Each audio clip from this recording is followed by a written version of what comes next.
They came in trucks, rifles blazing, certain a farmer's daughter would bow. But 19-year-old Maria Alvarez did the unthinkable. She stood her ground, blistered hands gripping her father's old rifle, refusing to surrender the land her family had bled for. By her side, a stranger with a soldier's eyes taught her to turn defiance into strategy. When the cartel struck, the valley shook with fire and fear, but also with her voice unbroken. What happens when courage spreads further than fear, and one girl's stand sparks a town to rise? Before we continue with this story, make sure to subscribe to the channel, as we have a special story that'll be released soon. The late afternoon sun lingered heavily over El Cielo, casting long shadows across fields that had once promised abundance but now offered only dust.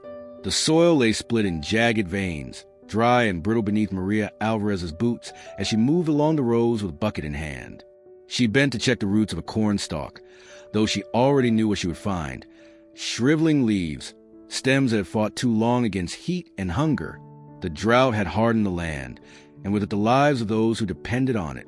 Maria wiped the sweat from her brow with the back of her sleeve, her dark hair escaping from the knot she had tied that morning, now tangled with dust.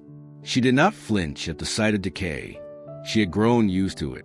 Her father's voice carried faintly from the porch, hoarse from years of shouting over tractors and wind. He called her name, a reminder not to work too late, but she ignored him for now. At 19, Maria had become the backbone of their farm. Illness had worn her father down, his cough worsening each season, leaving her to shoulder the tasks he once managed with ease. Neighbors in El Cielo often remarked on her stubbornness, how she moved like someone older, her back straight, her eyes unwavering. Few said it aloud anymore, though, because speaking too freely had its dangers. Beyond the field stretched a thin ribbon of river that marked the line between their lives and the world across. It was said that the cartel controlled every road past that water, that their men came into town when they pleased, buying loyalty with threats and bullets. Maria had heard whispers of farmers who had surrendered their land or left entirely after refusing to pay for protection. She had also heard that those who left were followed. The silence that spread whenever such stories were told unsettled her more than the stories themselves. It was a silence of people who had decided not to fight. Maria walked back toward the farmhouse, her boots sending up little clouds of dust that clung to her jeans. On the porch, her father sat in a weathered chair, his broad frame diminished, but still carrying the posture of a man who had once commanded respect in town. He watched her with a tired expression, as though torn between pride and worry. She set the bucket down beside him, filled only with a few ears of corn, their husks thin and dry. He took one and turned it over in his hands, saying nothing. The silence between them was heavier than words could have been. Inside, the house smelled of beans simmering slowly, the same scent that filled Maria's childhood evenings. She set the table, listening to her father's cough echo from the porch, sharp and deep. She knew what it meant, though neither of them had dared speak of it. The doctor was too far and too costly, and her father refused to leave the land even if help were possible. To him, the farm was life itself, even if it no longer yielded what once had. When night settled over El Cielo, the air cooled but the tension did not. Dogs barked in the distance, then fell silent, as if sensing something in the darkness that humans could not see. Maria sat by the window with her sketchbook, drawing absent-minded lines while keeping one ear turned to the sound of engines on the far-off road. She had grown used to the unease, the knowledge that at any time, headlights might appear at the edge of the farm, carrying men who smiled without warmth and asked questions that were not really questions. Her father came inside at last, closing the door behind him with care. He leaned against the wall, his breathing heavy, and met her eyes. For a long moment, they said nothing. The world beyond their fields was shifting, pressing closer with each day, and both of them knew it. The drought was a battle they had fought together, but the storm gathering across the river was of another kind entirely. Maria turned back to her sketchbook, her pencil darkening the outline of a stalk that stood taller than the rest. She drew it stronger than it had ever been in life, its roots thick and unyielding, as if she could will it into existence. The dust of El Cielo crept under the doorframe and settled into the corners of the room.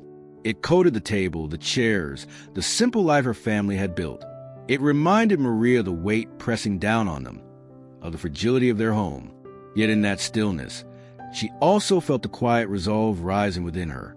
The land was hers to protect, no matter how dry, no matter how dangerous the whispers grew. She would not yield, not to drought, not to silence, and not to men who waited across the river. The morning light broke pale over the valley, the sun weak against the horizon still veiled in a haze of dust. Maria Alvarez rose before it, tied her hair back, and stepping into the brittle fields with a shovel balanced over her shoulder. Each breath carried the dry scent of earth and something sharper, smoke drifting faintly from another farmer's land.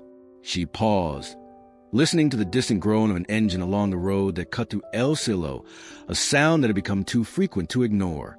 Trucks came and went at hours when honest work did not.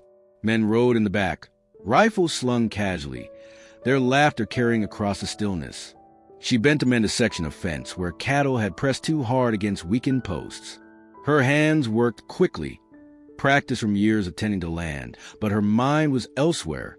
In the town square the day before, she had overheard two shopkeepers whispering as they stacked crates. One had said that the cartel was moving closer, not just trading or passing through, but setting terms, demanding payments for protection. They called it taxes, a word that softened the truth. Maria had seen the look in her eyes as they spoke, the same fear that now clung to every conversation in El Cielo. Her father's cough reaching from the porch, a reminder that his strength no longer matched his will. He came down to the edge of the field, leaning heavily on a cane he despised but could not go without. His voice, once sharp and commanding, was lower now, worn thin, but it carried the same authority. "Maria," he called, waiting until she straightened to look at him. "You need to be careful. The men who ride those roads aren't here to trade. They're here to take." She met his gaze, firm though shadowed by worry. "I know," she said, tightening the rope around the fence post. "But this is our land." Her father's eyes lingered on the horizon, where a faint line of dust marked another truck's passage. He had lived long enough to remember when the town had its own kind of order, when neighbors stood together and problems were settled by hands and words, not by rifles. Those days were fading. "They've already spoken to the Jimenez family," he said quietly. "Asked for money. Called it a favor for keeping their farm safe." Maria's grip tightened on the rope, her knuckles pale. She remembered Senora Jimenez's tired face at the church last Sunday, the way she clutched her rosary as though it might shield her from more than sin. It made sense now, the tremor in her hands, the way she avoided questions. "They'll come here too," her father continued, his tone carrying no doubt. "And when they do, you keep your head down. You don't argue. You let me speak." She looked at him, the man who had taught her to plant, to fix, to stand tall even when the earth gave little back. Illness had bent his frame, but his pride remained, a fire that would not go out quietly. "And if they ask for everything?" she asked. "If they tell us to leave?" He hesitated before answering, his silence filled with the weight of truths he did not want to admit. Finally, he shook his head. "Then we pray they don't." The rest of the morning passed in uneasy stillness. Maria worked with her eyes drawn too often to the road, watching for dust plumes that meant engines, engines that meant men. She remembered the whispers from the market, stories of farms abandoned overnight, of sons who never came back from the town's edge. She wondered how much was rumor and how much was truth, but in El Cielo, rumors carried the same weight as reality. By noon, the sun had burned hot, forcing her back to the farmhouse where beans simmered on the stove. She sat across from her father at the small kitchen table, their meal sparse but familiar. Between bites, he spoke again, his tone slower, more deliberate. "You're strong, Maria. Stronger than I ever thought a daughter of mine would need to be. But strength draws eyes. That's why you must be careful." She nodded, though the knot in her chest only grew tighter. Careful, she thought, meant silent. Careful meant turning away, when men carved their demands into the lives of others. But as she glanced out the window, across the fields her mother had once walked, she wondered how silence could ever keep the land safe. The fields bore the weight of drought and hardship, yet they remained theirs. Shadows now stretched across them, not from clouds or dusk, but from men who sought to own what was not theirs. Maria's father returned his chair on the porch, his cane tapping against the boards. She remained at the window, staring at the road. For the first time, she imagined headlights cutting across the darkness, stopping at their gate, and she knew that when that night came, her father's words of caution would battle the stubborn defiance that burned quietly within her. The day had begun like any other, with Maria moving steadily through the fields, her hands rough from pulling weeds and tying up stalks that still fought to grow in the cracked earth. The air was heavy, the kind that pressed down against the skin and made every sound sharper. Birds that usually darted across the sky seemed absent, and the stillness gave her a sense of warning she couldn't quite name. She heard it before she saw it, the low rumble of a truck's engine approaching from the dirt road that wound toward their gate. It was slower than the farm vehicle she knew, deliberate in its pace, and it stopped just beyond the fence line. Maria straightened, squinting against the sun as dust rose around the vehicle. Two men climbed out of the cab, both carrying themselves with the ease of those accustomed to being feared. They were dressed casually, jeans and boots, but the rifle slung over their shoulders erased any illusion of friendliness. Their faces carried no expression beyond a faint smirk, the kind that spoke of certainty, that whatever they came for, they would leave with. Her father stepped out onto the porch, leaning heavily on his cane, his voice already rough with a cough he couldn't suppress. "Stay back, Maria," he warned softly, though she remained rooted where she stood. The men didn't bother looking at him first. Their eyes were on her, the daughter who worked the field with a strength that should belong to a son. One of them, broad-shouldered with a scar running down his cheek, gave a mock-friendly wave as he approached the gate. "Good land you have here," he said, his Spanish laced with the lazy drawl of someone who enjoyed dragging out words for effect. "But dangerous times, you know? It would be a shame if something happened to it." His partner leaned against the truck, chewing a toothpick, watching with an indifference that felt heavier than open hostility. Her father moved slowly down the porch steps, his cane striking the wood with each step. "This land is ours," he said. "We've worked it for decades. We don't need anyone's protection." The man with the scar chuckled, shaking his head as though he pitied the old farmer's ignorance. "Everyone needs protection," he said. "We keep the road safe. We make sure neighbors stay friendly. For that, we ask for respect. Respect means payment. You give a little each month, and nothing bad finds its way here." He leaned on the fence, his fingers tapping wood like a predator testing the cage around its prey. Maria's hands clenched at her sides. She felt her father's gaze flicker toward her, a silent plea to stay quiet. But the words burned inside her until they spilled out. "We don't pay thieves." Her voice was steady, sharper than she intended. But she didn't take it back. For the first time, the men really looked at her. The one with the scar smiled wider, but there was no warmth in it. "Strong words for a girl," he said. "Careful. Words have a way of costing more than money." His partner spat the toothpick into the dirt, pushing himself off the truck to stand straighter, his eyes narrowing. The air between them thickened, the silence carrying the weight of all the unspoken threats. Her father stepped closer, placing himself slightly in front of her. His shoulders trembled, but his voice carried what strength he still had. "You've delivered your message. Now leave." The scarred man lingered another moment, his gaze moving from father to daughter, measuring them both. Finally, he lifted his hands in mock surrender, stepping back toward the truck. "We'll be back," he said, his tone light, almost casual, as though promising a friendly visit. "Think about what's worth more, the money or your peace." The engine roared to life, and the truck rolled slowly down the dirt road, leaving a trail of dust that hung in the air long after they were gone. Maria stood rigid, her heart pounding so hard she could feel it in her throat. Her father turned to her, his face lined with more fear than anger. "You shouldn't have spoken," he said, his voice hoarse. "Now they'll remember you."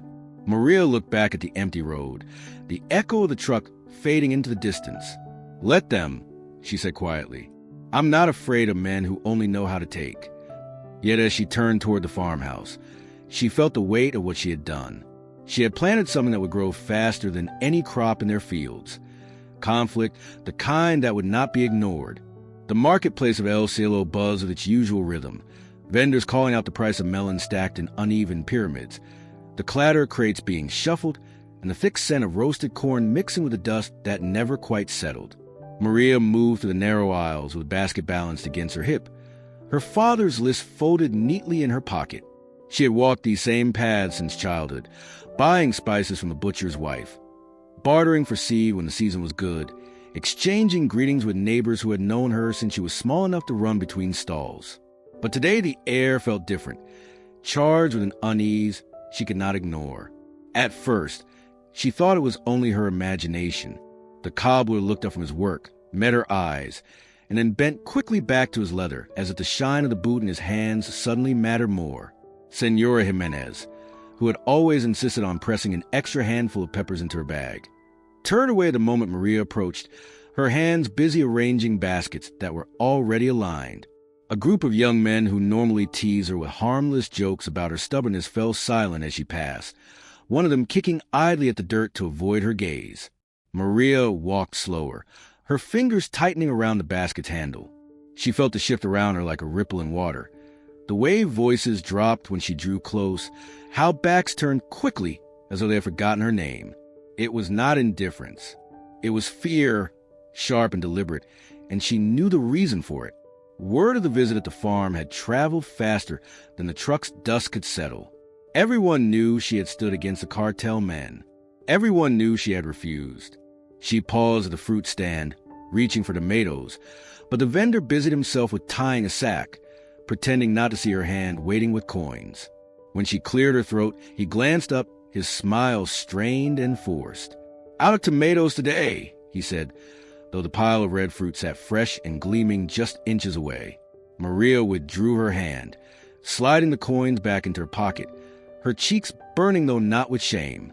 She saw the tremor in his fingers as he tied the sack tighter than necessary. It was not anger that kept him from selling to her.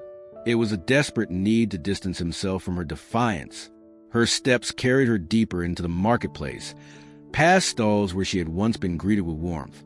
Each familiar face looked through her, as though she were a stranger passing through, someone whose presence was dangerous to acknowledge. Children who used to wave hid behind their mother's skirts, their wide eyes darting nervously as if Maria carried a shadow that might fall on them next. She felt the weight of their silence pressing heavier than words, a collective decision made by her community. Better to turn away than stand beside her. Maria finally stopped in the center of the square, her basket nearly empty. She looked around, the sounds of trade continuing but muffled, as though she stood behind an invisible wall. Her father had warned her they would come, and she had believed she was prepared, but this quiet abandonment cut deeper than the rifles of strangers. She was no longer just Maria, the farmer's daughter. She was a mark of defiance, and in El Cielo, defiance was contagious and dangerous. She straightened her back, unwilling to let them see the sting of it. If they chose silence, she would not beg for words. She left the square with only a few onions and beans in her basket, her footsteps echoing on the stone path as though she walked entirely alone. Behind her, the market quickly resumed its noise, louder even, a cover for the silence that had followed her every step. Maria kept her head high, but inside she carried the truth that hurt more than any threat. Her neighbors feared the cartel, but they feared her courage even more. The night came down over El Cielo in layers of silence, the kind that made even the crickets seem hesitant to sing. Maria sat at the kitchen table with a lantern burning low, the flame trembling each time the wind slipped through cracks in the wooden frame. Her father had gone to bed early, worn out by the day's work and the cough that rattled him more often now, but Maria remained awake, sketching lines on a worn page she could barely see. The pencil traced stubborn shapes, stalks of corn rising taller than they ever did in the fields, roots that gripped deep into the soil. She tried to lose herself in the rhythm of the drawing, but the quiet pressed too hard against her ears, and her hands stilled. Something felt wrong in the stillness. It began as a hum, so faint that she thought at first it might be the echo of her own breath. Then it deepened into the low growl of an engine. Maria froze, her pencil dropping onto the page. The sound grew louder, steady, until she could no longer pretend it was her imagination. She blew out the lantern quickly, plunging the room into darkness, and crept toward the window. Through the thin curtain she saw it, a truck sitting just beyond the gate, its shape barely outlined by the faint silver of the moon. The headlights were off, but she could feel them anyway, like eyes fixed on a farmhouse. The engine idled in a low, deliberate rumble that did not move closer, did not retreat. It was not a visit. It was a statement. Her breath caught in her throat as she pressed her shoulder to the wall. She listened for footsteps, for doors opening, for voices, but none came. Only the steady growl of the motor filled the night air. She wanted to believe it might belong to a traveler lost on the back road, but she knew better. Travelers did not sit in silence with their lights off. Travelers did not wait in the dark for hours without moving. Her father stirred in the bedroom, the cough breaking through the walls. She worried the sound would draw the men out of the truck, but the vehicle remained still, patient as a predator. She patted softly down the hall, easing his door open. He sat up in bed, his face lined by the pale light of the moon through the window. "What is it?" he whispered. "Outside," she breathed. "A truck." He pulled himself to his feet, slower than he would have years ago, and joined her at the window. Together they watched the shadow of the vehicle. His hand tightened on the cane he leaned against, though it would be no match for rifles. He said nothing, only shook his head slowly, his lips pressed into a thin line. They waited. Minutes stretched long into an hour, the engine never faltering. Maria's legs ached from standing so still, her chest tight with the effort of keeping calm. She thought of the marketplace, of neighbors turning their eyes away, of the whispers that traveled faster than wind. This was their message: silence during the day, shadows at night. At last, the growl shifted.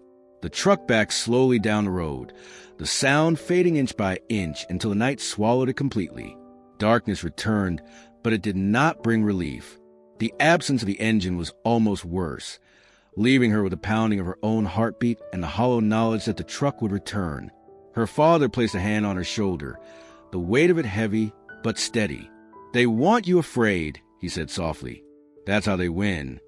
Maria nodded, though fear had already crept into her bones. She turned from the window, back to the table where her drawing lay unfinished, the corn stalks frozen mid-rise. She picked up the pencil again, her hand trembling as she pressed the lines deeper, darker. If the night had come to remind her of consequences, she would answer with stubborn roots, with a resolve carved into paper the way she carried it in her chest. Outside, the fields lay still under the weight of unseen eyes, and Maria knew the silence was only the beginning.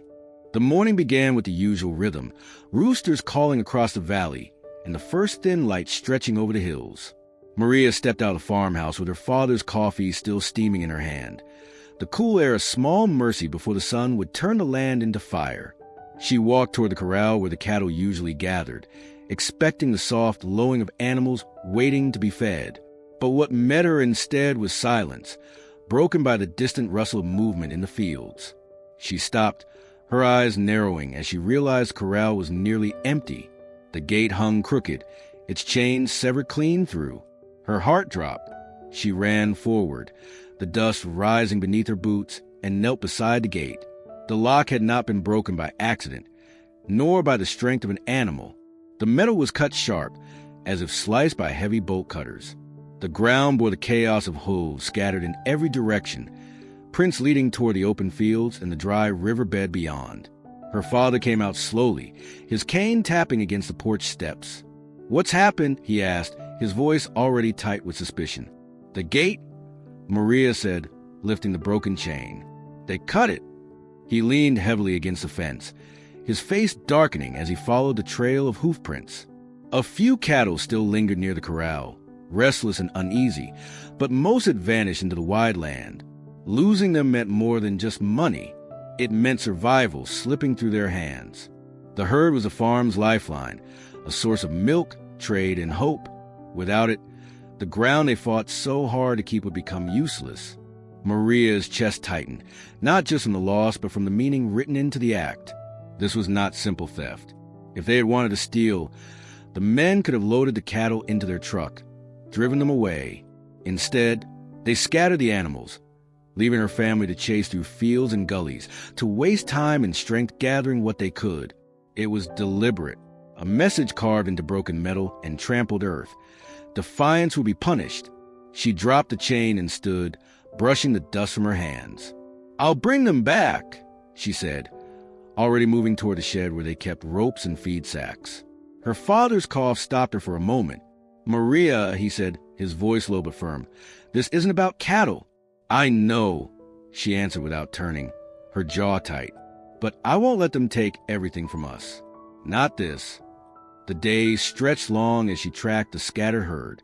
She moved through brittle fields, calling, whistling, coaxing them with handfuls of feed. Some had wandered no farther than the dry riverbed, thirsty and confused. Others had pressed into the hills, frightened by the sudden freedom. Each animal she brought back was a victory, but also a reminder of what had been done. The sun beat down, her arms ached, but she refused to stop until the corral filled once more, even if gaps remained where cattle were still missing. By evening, she leaned against a fence, her body heavy with exhaustion. The gate stood repaired with a temporary chain, but the cut in the metal remained, a scar impossible to ignore. Her father came to stand beside her, his face pale from fatigue, yet his eyes sharper than they had been in days. "They're testing you," he said. "They want to see if fear will do the work for them." Maria looked out across the land, the shadows stretching long over the fields. The cattle moved nervously inside the corral, unsettled by what they had endured. She knew the farm was no longer just soil and fences. It had become a stage, and every act of defiance or surrender would be noted by those watching from the shadows. She tightened the new chain on the gate and turned back toward the house. "They'll learn soon enough," she said quietly, her voice carrying a steadiness she forced in the storm inside her. "Fear isn't all they'll find here." The night crept in, still and sharp, the broken gate glinting faintly in the moonlight as though daring them to return. Maria lay awake long after her father's breathing settled, the silence outside heavy with unspoken promises. The cattle might have been gathered, but the warning lingered, carved deeper than steel into her resolve. The night after the cattle were scattered, the farmhouse felt smaller than it ever had. The walls seemed to lean inward, heavy with the weight of what had happened. Maria sat at the table, her hands still raw from the rope burns she had earned pulling frightened animals back to corral. Across from her, her father nursed a cup of coffee gone cold, staring into it as if the dark liquid held an answer. His cane leaned against the wall within reach, a constant reminder of how much his body had betrayed him over the years. The silence between them stretched long, broken only by the rasp of his cough when it forced its way up through his chest. At last he spoke, his voice quiet, as if he feared the walls might carry his words to listening ears outside. "Maria, you know what they want." She lifted her head, her dark eyes steady on him. "They want everything." He nodded, slow and heavy, his hand trembling slightly as he set the cup down. "And I can't stop them. Not anymore." The admission seemed to pull the air from the room. For as long as she could remember, her father had been the figure who stood unbending against storms, against debt, against drought. To hear him say the words aloud, that he could not fight, was more frightening than the men with rifles at their gate. "You've carried too much already," he went on, his gaze fixed on her with a mix of pride and regret. "Since your mother passed, since my body started giving way, you've been the one holding this place together. I thought maybe it was enough, just to survive the drought, just to keep food on the table. But it isn't, not anymore." He coughed again, his whole frame shuddering with it, before he wiped his mouth with shaking hand.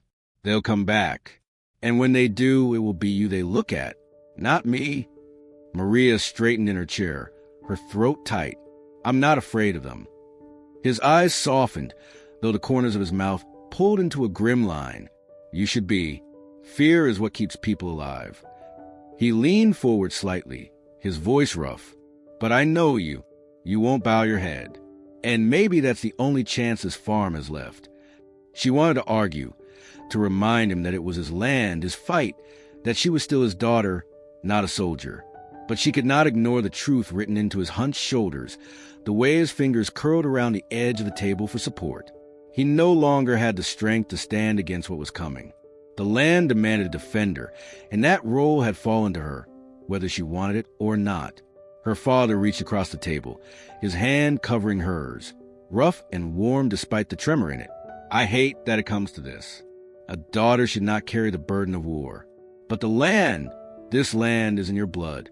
If we lose it, we lose everything we are." His eyes glistened, though no tears fell. He had always believed that to cry was to waste water. Maria held his gaze, her chest burning with the weight of his words. She thought of the broken gate, the truck idling in the night, the silence of the marketplace. They had already tried to strip her of dignity, of safety, of belonging. If she surrendered the land, they would take her name as well. "I'll defend it," she said finally, her voice steady though her heart pounded. "Not just for us, but because they don't get to decide who stays and who leaves." Her father closed his eyes for a long moment, as though offering a prayer, then opened them with a weary nod. "Then I will give you what I can, what I still know. Tricks of the land, where to stand, where to hide. I may not have strength, but I still have memory, and memory can keep you alive." The lantern flickered, casting their shadows long across the walls, two figures bound not by choice but by necessity. Maria realized then that childhood had ended, not with celebration or growth, but with her father's quiet confession. The burden was hers now, and there would be no turning from it. Outside, the fields lay silent, but the weight of what was coming pressed against the farmhouse like the breath of a storm waiting just beyond the horizon. The morning broke heavy with clouds, a gray light stretching thin across the farm.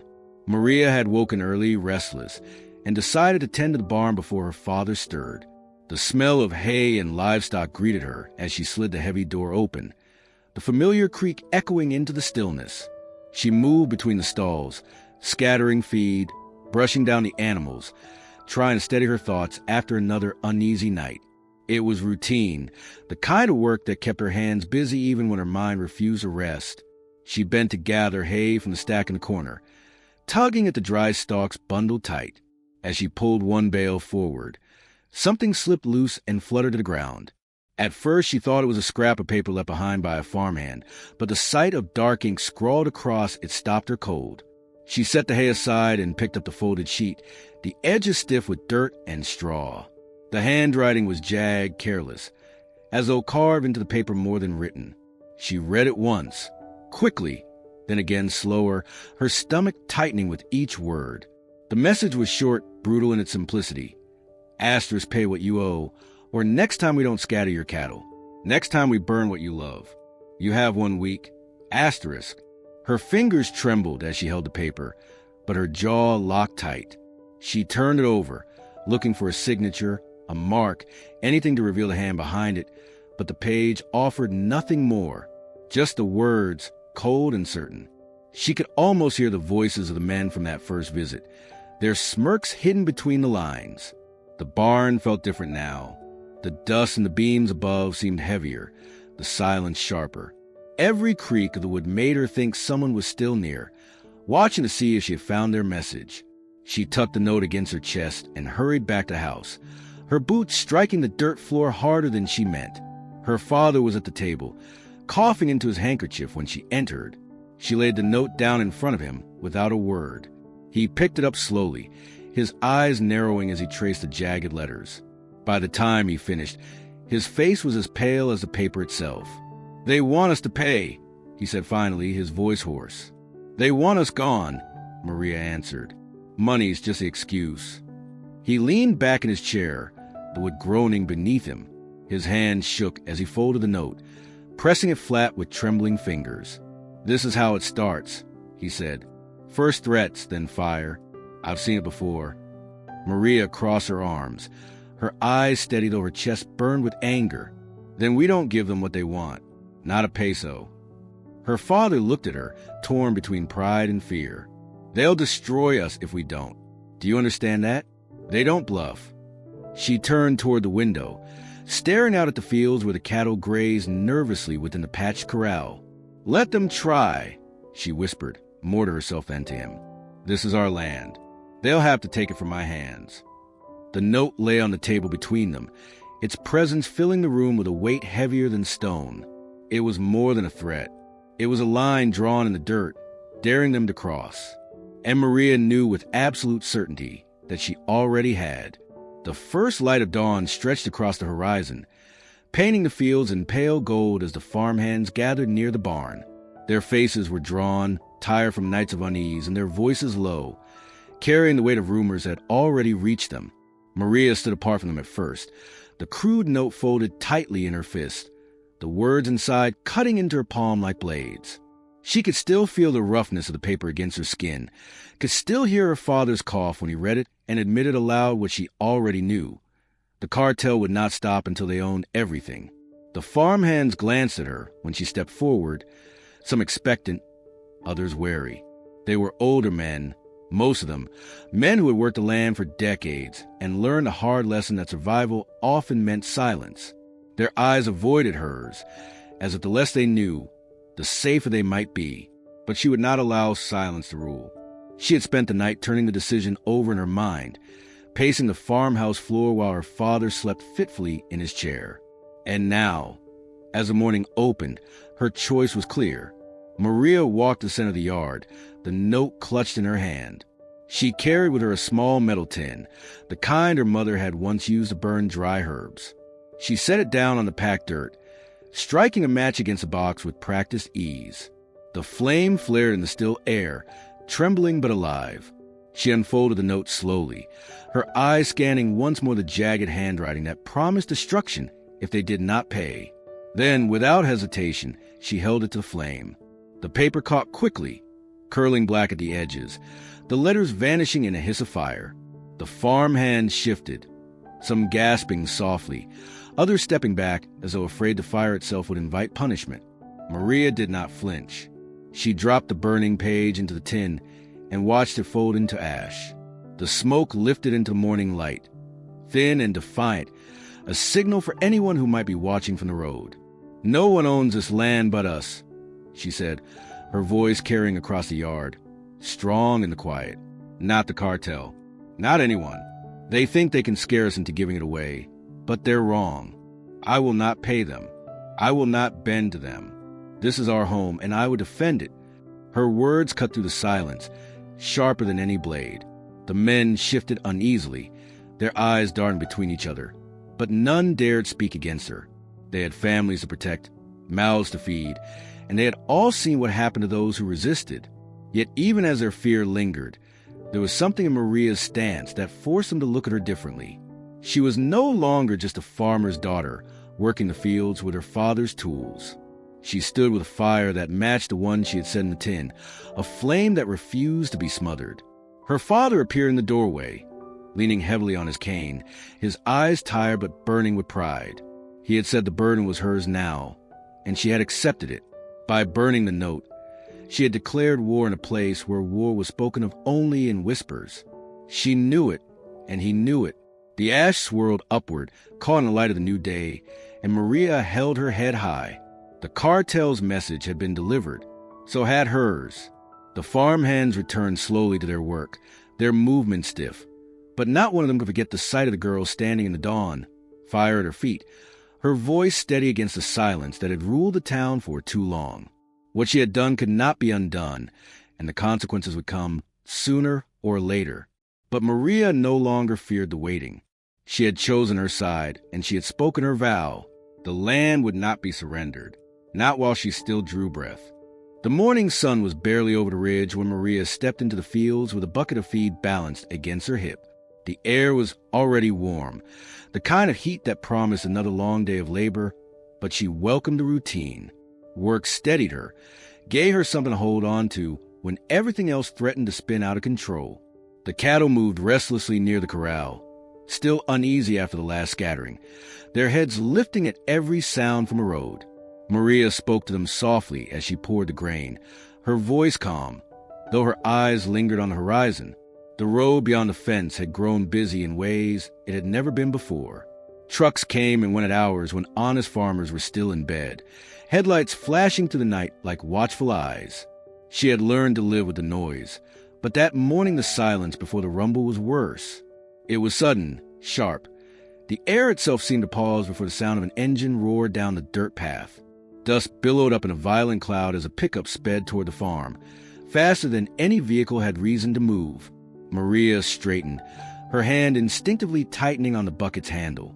She thought, for one wild second, that the truck might turn into the driveway, that the men would climb out with their rifles and smirks, ready to finish what their threats had promised.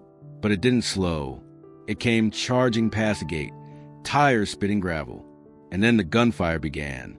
The staccato crack of rifles split the morning air, deafening against the silence that had hung just seconds before.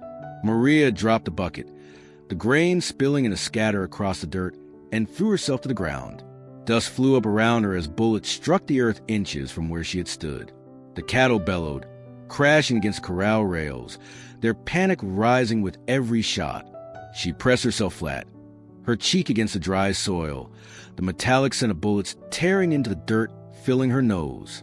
The shots came quick, deliberate, not wild warning fire, but carefully placed bursts meant to remind her how close death could come. One bullet struck a fence post behind her, splintering the wood into sharp fragments that rained down around her shoulders. Another hissed past, so near she felt the air shift against her ear. And then, as quickly as it had begun, it was over. The truck tore down the road, its engine fading into the distance, leaving behind only the echo of gunfire and the sharp ringing in her ears. The silence that followed was almost unbearable. Maria stayed on the ground for a moment longer, her chest heaving, her hands pressed into the dirt that had nearly become her grave. When she finally pushed herself up, her knees shook beneath her. The cattle were still frantic, kicking and pressing against the fence, their eyes wide with terror. Maria steadied herself and went to them, running her hands along their flanks, whispering words that did little to calm her own trembling. The ground where she had fallen was pocked with fresh holes, dark scars carved into the earth by the passing storm of bullets. Her father appeared at the edge of the porch, his face ashen, his cane forgotten as he gripped the railing for support. His eyes met hers, filled with a fear he could no longer hide. She gave a small nod, though she could not bring herself to speak. To admit aloud what had just happened would make it too real, too heavy to carry. Maria turned back to the road, watching the dust settle in the distance. She knew the message had been sent clearly enough. Burning their note had not silenced them. It had provoked them. They could have killed her, she realized, if they had wanted to. The bullets had missed by inches, not by accident, but by intention. They wanted her alive, afraid, haunted by how close the ground had come to swallowing her. But as she stood there, her chest still rising hard with each breath, fear began to twist into something else. Anger, sharp and unyielding, settled in her bones. They had come close, but she was still standing. And if they wanted her to bow, they would have to do more than scar the dirt at her feet. The morning sun climbed higher, casting light over the bullet holes that dotted the earth like seeds sown with malice. Maria swore silently that nothing would take root from them except her own resolve. The sheriff's office sat at the edge of El Cielo's small plaza, a squat building of sun-bleached stone with a flag that hung limp in the still air. Maria pushed through the door just after noon, the weight of the morning's gunfire still clinging to her clothes like dust. Inside, the air was stale, the hum of an old ceiling fan doing little to cut the heat. A desk cluttered with papers and a radio that crackled intermittently marked the center of the room. Behind it sat Sheriff Delgado, a man with a broad frame that had softened with age, his boots propped lazily on the desk as though he had not a single care to bear. Maria stood in the doorway for a moment, her fists clenched at her sides. The sheriff looked up, eyebrows raising slightly when he saw her, but his expression never sharpened into concern. He leaned back in his chair, chewing thoughtfully on a toothpick. "Maria Alvarez," he said slowly, as though he hadn't expected to see her. "What brings you here?" Her voice came out sharper than she intended. "A truck sped past our farm this morning. They fired into the dirt. They could have killed me." The sheriff's eyes narrowed a fraction, but instead of alarm, his face carried something closer to resignation. He took the toothpick from his mouth and tapped it against the desk, as though considering her words with great weight, though his tone betrayed none of it. "And you're still standing," he said. "Guess they didn't mean to kill you, then." Maria felt heat rise in her chest. She stepped forward, the wooden floor creaking under her boots. "You know who it was. Everyone knows. They've been circling the farm for weeks, leaving threats, scattering cattle, burning barns. And now they shoot at me in broad daylight. What are you going to do about it?" The sheriff sighed, shifting his weight in the chair. He swung his legs down from the desk and leaned forward, resting his forearms on the scattered papers. His eyes, once sharp and commanding in his younger days, were dull now. Worn by years of battles, he no longer had the strength or will to fight. "What do you want me to do, Maria?" he asked quietly. "You think I can send one deputy out there and chase them off? You think I can stand against men who ride with 20 rifles at their back? They're criminals," she shot back. "Your job is to stop them." A humorless chuckle escaped him, low and bitter. "My job is to keep this town from bleeding out. And right now, that means keeping peace the only way peace can be kept. You think you're the first farmer they threatened? They own half the county already. Half the businesses pay them without question. The rest keep their mouths shut. You stir the hornet's nest, and everyone pays the price." Maria stared at him, her jaw tightening. "So you'll do nothing?" The sheriff's shoulders lifted in a small, weary shrug. It was an answer more damning than words. "I can't protect you, Maria. Not you, not your father, not your farm. The sooner you understand that, the better chance you have of staying alive." The words struck harder than the bullets had. Maria felt the ground tilt beneath her, as though even the walls of the office leaned away from her, leaving her exposed. She wanted to shout, to demand action, but she saw in his eyes that there was no fight left in him. He had already surrendered long ago, not to the cartel but to the silence that kept him breathing. She turned without another word, her boots striking the floor harder with each step. The heat outside hit her like a wall as she stepped back into the plaza. Around her, life carried on as though nothing had happened. Vendors calling out prices, children running barefoot across the stones, neighbors exchanging greetings with careful cheer. Yet she saw it now, the way everyone kept their voices low, the way their eyes flicked nervously to the roads. They all knew, and they all chose silence. Maria walked back toward the farm, her hands trembling with anger. If the sheriff would not stand for them, then no one would. The responsibility was hers alone now. Heavy as the sun beating down on her back, she thought of the rifle her father kept in the barn, old but still functional, and of the words he had spoken in resignation. The land must be defended by her. As the dust rose with her every step, Maria vowed that she would do what the sheriff would not. She would not shrug in the face of fear. The sun dipped low across the valley, staining the sky with streaks of red and gold. When Maria pulled the old hunting rifle from its place above the mantel, her father had kept it there for years, a relic of better times when hunting deer in the hills was the hardest battle the land demanded. Dust clung to the stock, and the strap was worn thin, but the weight of it in her hands was solid, grounding. She brushed it clean with her sleeve and checked the chamber the way she had watched him do when she was a child. The action was stiff from neglect, yet it still clicked into place with a reassuring sound. Her father watched from his chair, his eyes shadowed. He did not protest, though his lips pressed tight as though each breath carried unspoken words. "That rifle hasn't seen daylight in years," he murmured finally. "Then it's time it did," Maria answered, lifting it to her shoulder. The wood was heavier than she expected, the barrel colder.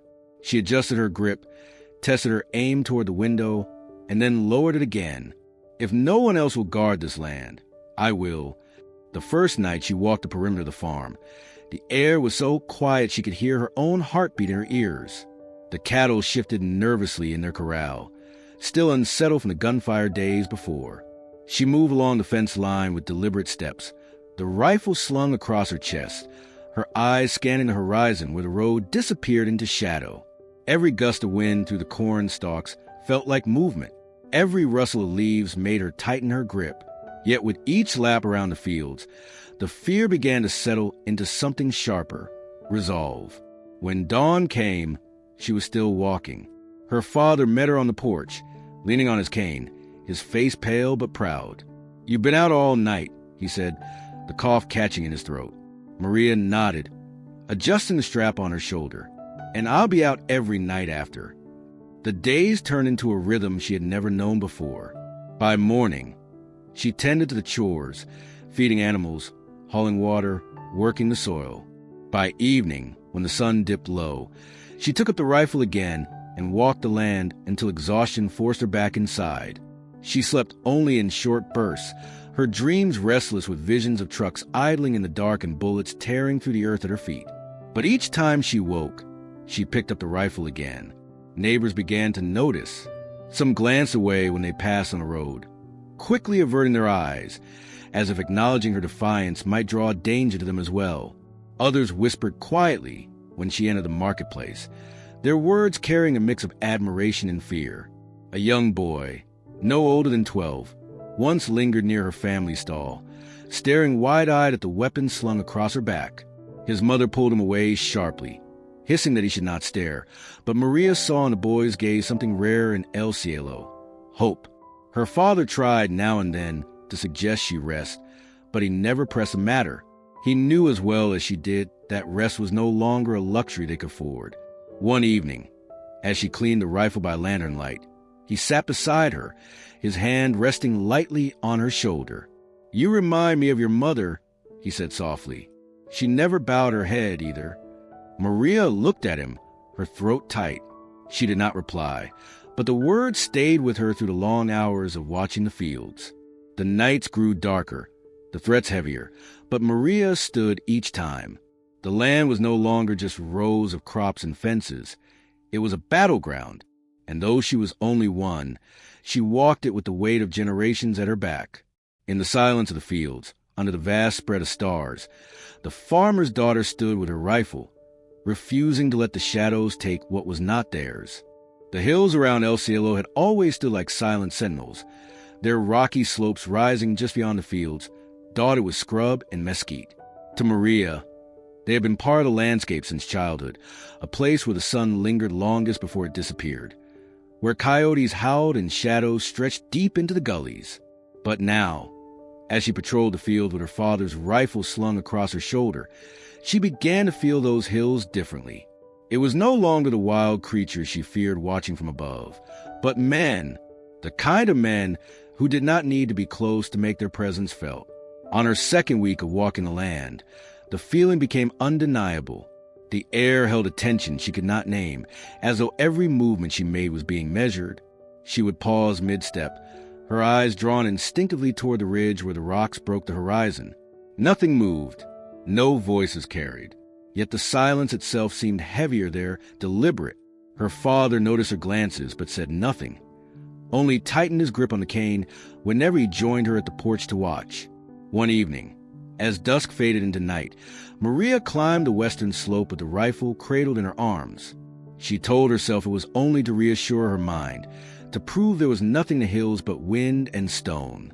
Her boots scraped against the rocks as she ascended, the valley unfolding below her.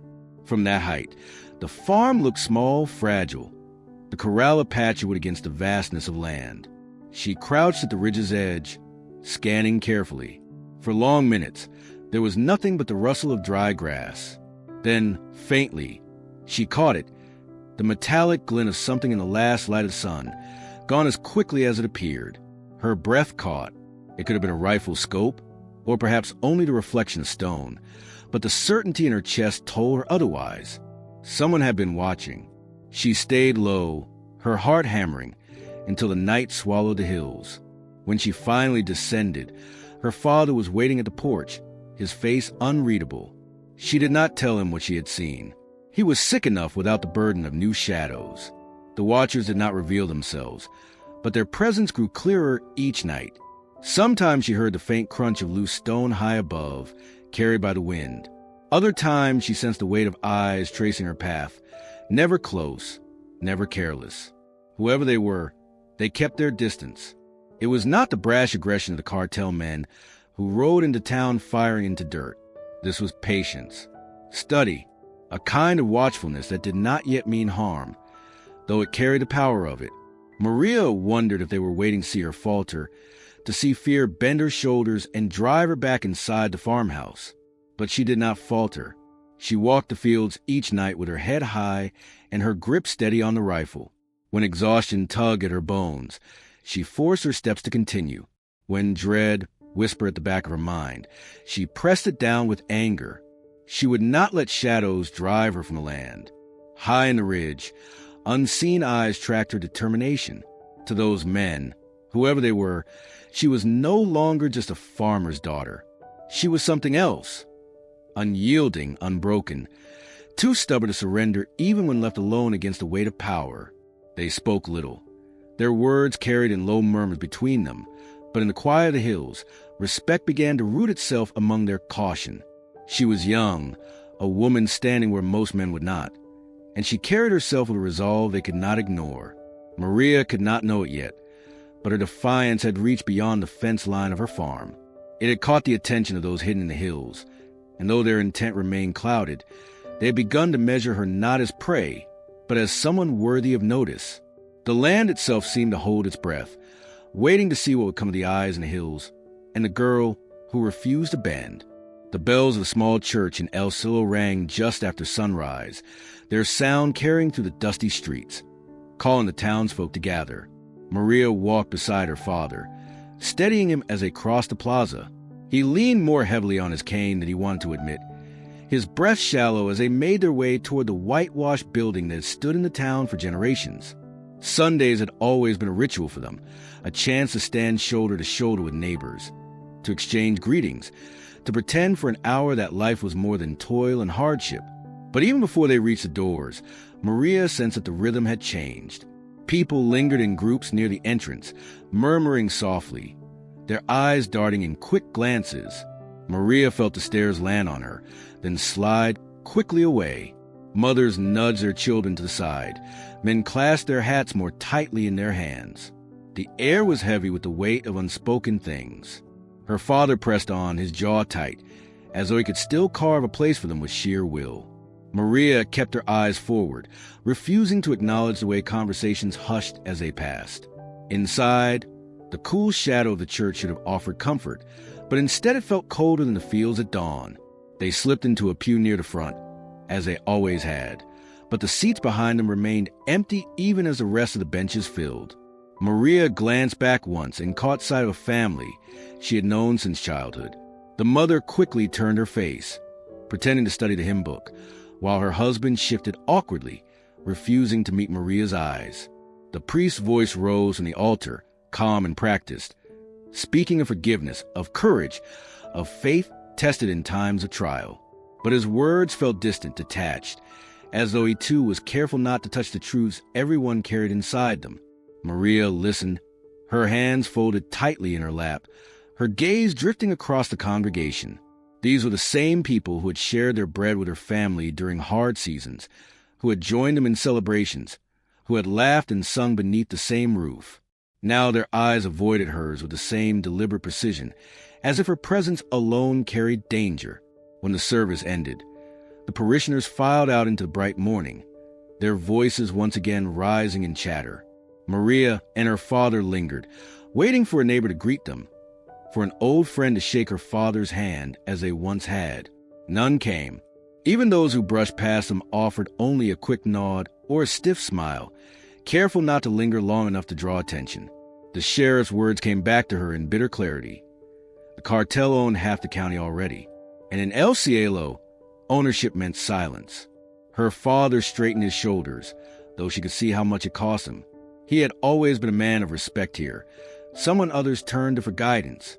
To be shunned now was another wound, one that pride alone could not mask. As they stepped back into the plaza, Maria caught sight of her childhood friend Rosa, standing with her family. Rosa's eyes met hers for a fleeting second, filled with sorrow, but then she turned away quickly when her father tugged at her arm. Maria felt the weight of that small rejection press harder than bullets or threats. The cartel did not need to fire a single shot in town to isolate her family. Fear had already done their work for them. She walked beside her father in silence, the church bells still echoing faintly in the distance. Around them, life in El Cielo moved on, but Maria knew they had been marked, not by choice, but by the courage to resist. That morning, as they crossed the plaza, the distance between her family and the rest of the town grew wider than ever. The people of El Cielo had turned away, not because they hated the Alvarezes, but because they feared what came with standing beside them. Maria lifted her chin, swallowing the bitterness in her throat. If they would not stand with her, then she would stand alone, and the land, silent and waiting, would bear witness to her defiance. The night was heavy with stillness, the kind that made every creak of wood and rustled leaves sound sharper than it should.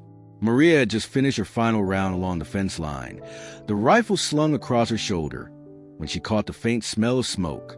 At first she thought it was her imagination, the memory of old fires from harvest seasons past. But then it thickened, sharp and acrid, clinging to the back of her throat. She froze, her eyes sweeping the horizon, and saw the glow, a flicker of orange rising from the far end of the fields. Her boot struck the earth hard as she sprinted across the dry rows, the rifle clattering against her back. The glow grew brighter with each step until Barn stood before her, its walls already licked by flames that reached hungrily toward the sky. The dry wood caught fast, snapping and crackling, the fire moving like a beast freed from its chains. Heat seared her skin as she drew close, her heart pounding not from the run but from the sight of her family's barn, the shelter for tools, for feed, for the small stock they had managed to keep, turning into an inferno before her eyes. She did not pause to think. Maria grabbed the water barrels lying along the trough and hurled them one by one against the flames. The water hissed, steam rising in clouds that only seemed to enrage the fire. She shouted for her father, but his voice came faint and hoarse from the farmhouse, too far, too weak to be of help. Alone, she pressed on, racing to the pump, dragging buckets heavy with water, throwing them against the blaze until her arms ached and her legs threatened to give way. The flames leapt higher, sparks scattering into night air like falling stars. The cattle in the corral bawled and pressed against the rails, frightened by the light and noise. Maria's hands blistered as she tried to wrench open the barn door, but the metal handle was searing hot. She wrapped her sleeve around her palm, tugging hard until it gave way. Smoke billowed out, choking her lungs, but she pressed inside long enough to drag out sacks of feed stacked near the front. Each sack she hauled away felt like a battle won, though she knew she was losing the war. Her skin burned, her breath ragged. Sweat and soot mixed on her face, streaking her cheeks as she stumbled back again and again. The roof groaned above her, timbers splitting as the fire devoured them. She heard it before she saw it, the long, low crack of it giving way. She staggered out just as the roof collapsed inward, sparks exploding into the sky, the roar of the fire swallowing the night. Maria fell to her knees in the dirt, the rifle still strapped uselessly across her back, her blistered hands shaking against the earth. She watched as the barn, the place where her family had stored the tools of survival, crumbled into glowing ruin. Her father reached her side minutes later, coughing, his cane sinking into the ground as he steadied himself. He said nothing, only laid a trembling hand on her shoulder as they watched the last beams fall. The flames lit the fields in cruel, shifting light. Neighbors did not come running. No one dared. The fire burned until nothing remained but charred skeletons of wood, collapsing inward until even the roar quieted to embers. Maria stared at the ruin, her throat raw, her body aching, but her eyes dry. The cartel had struck again, not with bullets this time, but with fire. They had sent their warning in smoke and ash. But as the night stretched on, Maria pulled herself to her feet. Her palms throbbed with blisters, her arms trembled with exhaustion. Yet she stood straight against the glow of what was lost. If the fire was meant to break her, it had not. She swore in silence, with her father at her side and the ruined barn behind them, that no flame, no matter how fierce, would drive her from the land she had vowed to defend. The diner at the edge of El Cielo was a kind of place where everyone knew each other's business, a narrow room with cracked vinyl booths and a counter polished by decades of elbows. On most mornings, the air smelled of coffee strong enough to wake the dead and tortillas warming on the griddle, but lately it carried something sharper, fear. The townsfolk gathered here spoke more softly than before, their eyes darting toward the windows, their conversations clipped and unfinished. It was safer that way, safer to leave things unsaid. In the far corner, a man sat alone, his back against the wall where he could see the door and the street beyond. His clothes were plain, a faded shirt tucked into worn jeans, boots scuffed from miles of travel. His face was lined, not just with age, but with the kind of where that came from years of hard living. The skin around his eyes was darkened by sun and time, his jaw rough with stubble that he hadn't bothered to shave. He held his coffee with both hands, drinking slowly, not because it was good, but because it gave him an excuse to sit and listen. The whispers reached him easily. At the counter, two men leaned close, their voices low but urgent. "She burned the note," one said, right in front of everyone. The other shook his head. "And now look, Barnes gone. They'll kill her next if she doesn't stop." Across the room, a group of women hushed their children and muttered about the gunfire on the Alvarez farm, their faces drawn tight. One crossed herself, whispering that the girl was brave, maybe too brave. Another shook her head, insisting it was foolishness, that nothing could stop the cartel. The man in the corner said nothing, only watched the way their words carried through the room like smoke. Each mention of Maria's name drew the same response, fear mixed with a trace of reluctant admiration.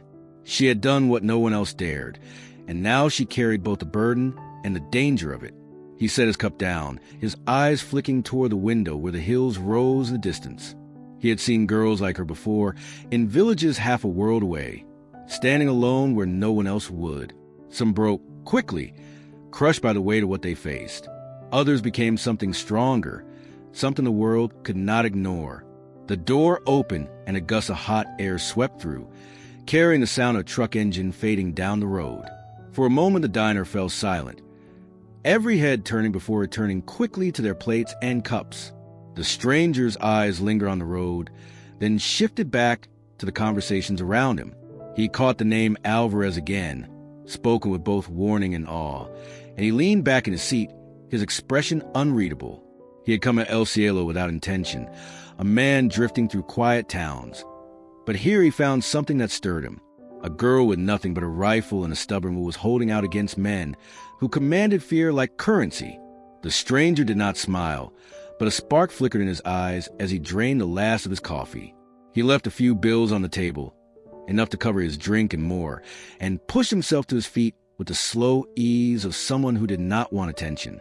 No one asked his name. No one noticed much beyond the fact that he had been there.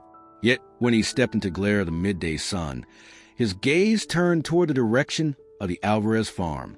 He had heard enough in that diner to know where the road led, and though he had not yet spoken a word, he carried with him the quiet certainty of a man who had seen war and recognized the beginnings of another. The stranger did not linger in town after leaving the diner. He walked the quiet streets of El Cielo as though he had known them for years, though he had only arrived that week. He took in the way shutters closed when certain trucks rolled by, how men who once greeted each other openly now nodded in silence, how women pulled their children close if conversations drifted too near the word cartel. To anyone watching, he looked like another drifter, a man worn down by travel, content to pass unnoticed. His name, when asked, was Jack Callahan. He offered no more than that, and most people did not press further. In a place where questions could be dangerous, silence was often considered polite. Jack's eyes, however, missed little. He saw the hollow way the sheriff carried himself, the nervous glances in the marketplace, the way Maria Alvarez's name came up only in whispers. By the third day, he had already heard the story in fragments. A farmer's daughter who had refused payment, who had burned a note, who walked her land at night with her father's rifle. Each telling carried a different shade. Some spoke of her foolishness, others of her bravery. But what stayed constant was the edge of fear beneath every word. He first saw her from the distance of the plaza, when she and her father came to town for supplies. Her father leaned heavily on his cane, his steps measured and slow, while Maria walked a half step ahead, her head high, her gaze sharp. Jack noticed the calluses on her hands, the sunburn on her cheeks, the stiffness in her shoulders that belonged to someone who no longer knew rest. He also noticed the way people stepped aside as she passed, some out of respect, more out of fear. She did not seem to care. That, more than anything, caught his attention. Later that evening, Jack wandered toward the edge of town, where the fields opened wide to the hills. From a low ridge, he watched the Alvarez farm spread beneath him. Fences patched with wire, cattle restless in their corral, and a figure moving steadily along the perimeter with a rifle strapped across her back. She walked with purpose, not bravado, her steps deliberate, her eyes scanning the horizon with a patience he recognized. She reminded him of young soldiers he had once trained, too green to know how heavy the fight would become, but too determined to turn back. He crouched among the rocks, his breathing slow, his body instinctively blending with the landscape, as though the years of training had never left him. For hours he watched her patrol, noting how she paused to listen, how she shifted her stance when the wind carried strange sounds, how she never once left her post even when fatigue weighed her down. There was no one else beside her, no squad, no backup, just a girl and an old rifle against a quiet threat pressing in from all sides. And yet, she stood as if the land itself had chosen her to defend it. Jack felt something stir in him that he had not expected. He had left service to escape the endless cycle of battles that led nowhere, to drift and forget. But here, in a forgotten town pressed under the shadow of fear, he saw the kind of courage that refused to be taught or broken. It was raw, stubborn, and reckless in its purity. And it was exactly the kind of thing that drew men like him, the kind of thing that made him step out of the silence he usually preferred.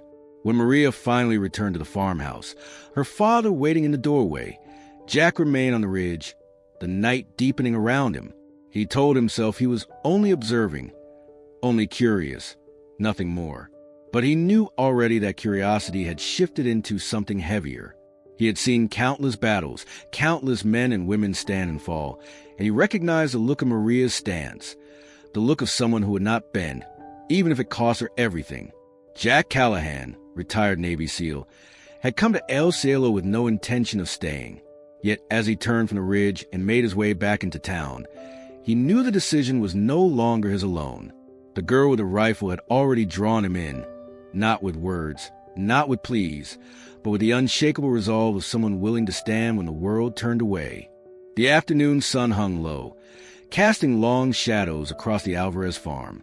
Maria had just finished checking the repaired corral, her rifle slung against her shoulder, when she noticed a figure approaching from the dirt road. He moved without hurry, boots striking the earth in a steady rhythm, his hat tilted low to shield his eyes from the glare. She had seen him once before in town, sitting alone at the diner, quiet as the rest of the room whispered around him. Now he came straight toward her, his hands empty, his steps deliberate. Maria tensed, her fingers brushing the worn strap of the rifle. Strangers rarely wandered this far, and when they did, they were seldom harmless. The man stopped a few paces short of the fence, resting one hand on the wood as though testing its strength. His face was lined, weathered by years in the sun, but his eyes, sharp, watchful, never left hers. "You're Alvarez's girl," he said in a voice roughened by travel and silence. It wasn't a question. Maria nodded once, cautious. "And you are—" "Jack," he answered simply. He gave no last name, though his tone carried the weight of someone who didn't need one. He glanced toward the house, then back at her. "I've heard things. About you." She stiffened. "People talk too much. They say you burn a note the cartel left. They say you walk these fields with your father's rifle when most won't even speak their name aloud." He paused, studying her carefully. "That true?" Maria met his gaze without wavering. If they're saying it, then they already know it's true. Jack leaned against the fence, his posture loose, but there was something behind it, an alertness that didn't match his casual stance. "You're young," he said. 19, maybe? Strong-willed. Sure. But you must know how this ends. They've got more men, more firepower, more fear on their side than you can ever carry. Why not give in? Pay them, walk away, live to see another season. Maria's breath caught, not because of the question, but because of the calm way he asked it, as if he truly wanted to understand. For a moment, she felt the weight of everything pressing down. Her father's sickness, the silence of the town, the ash from the burned barn that still clung to her boots. She could have admitted how tired she was, how afraid, but instead, her voice rose sharp and steady, stronger than she expected. "Because if I give in, then this land is no longer ours," she said. "It was my mother's hands that planted here, my father's sweat that broke this ground. Every fence post, every stalk, every stone in the house. It's our life. If I hand it over, then I've already buried them alive and myself too." Jack's expression shifted almost imperceptibly. He had seen men speak of duty before, soldiers clinging to loyalty in faraway deserts.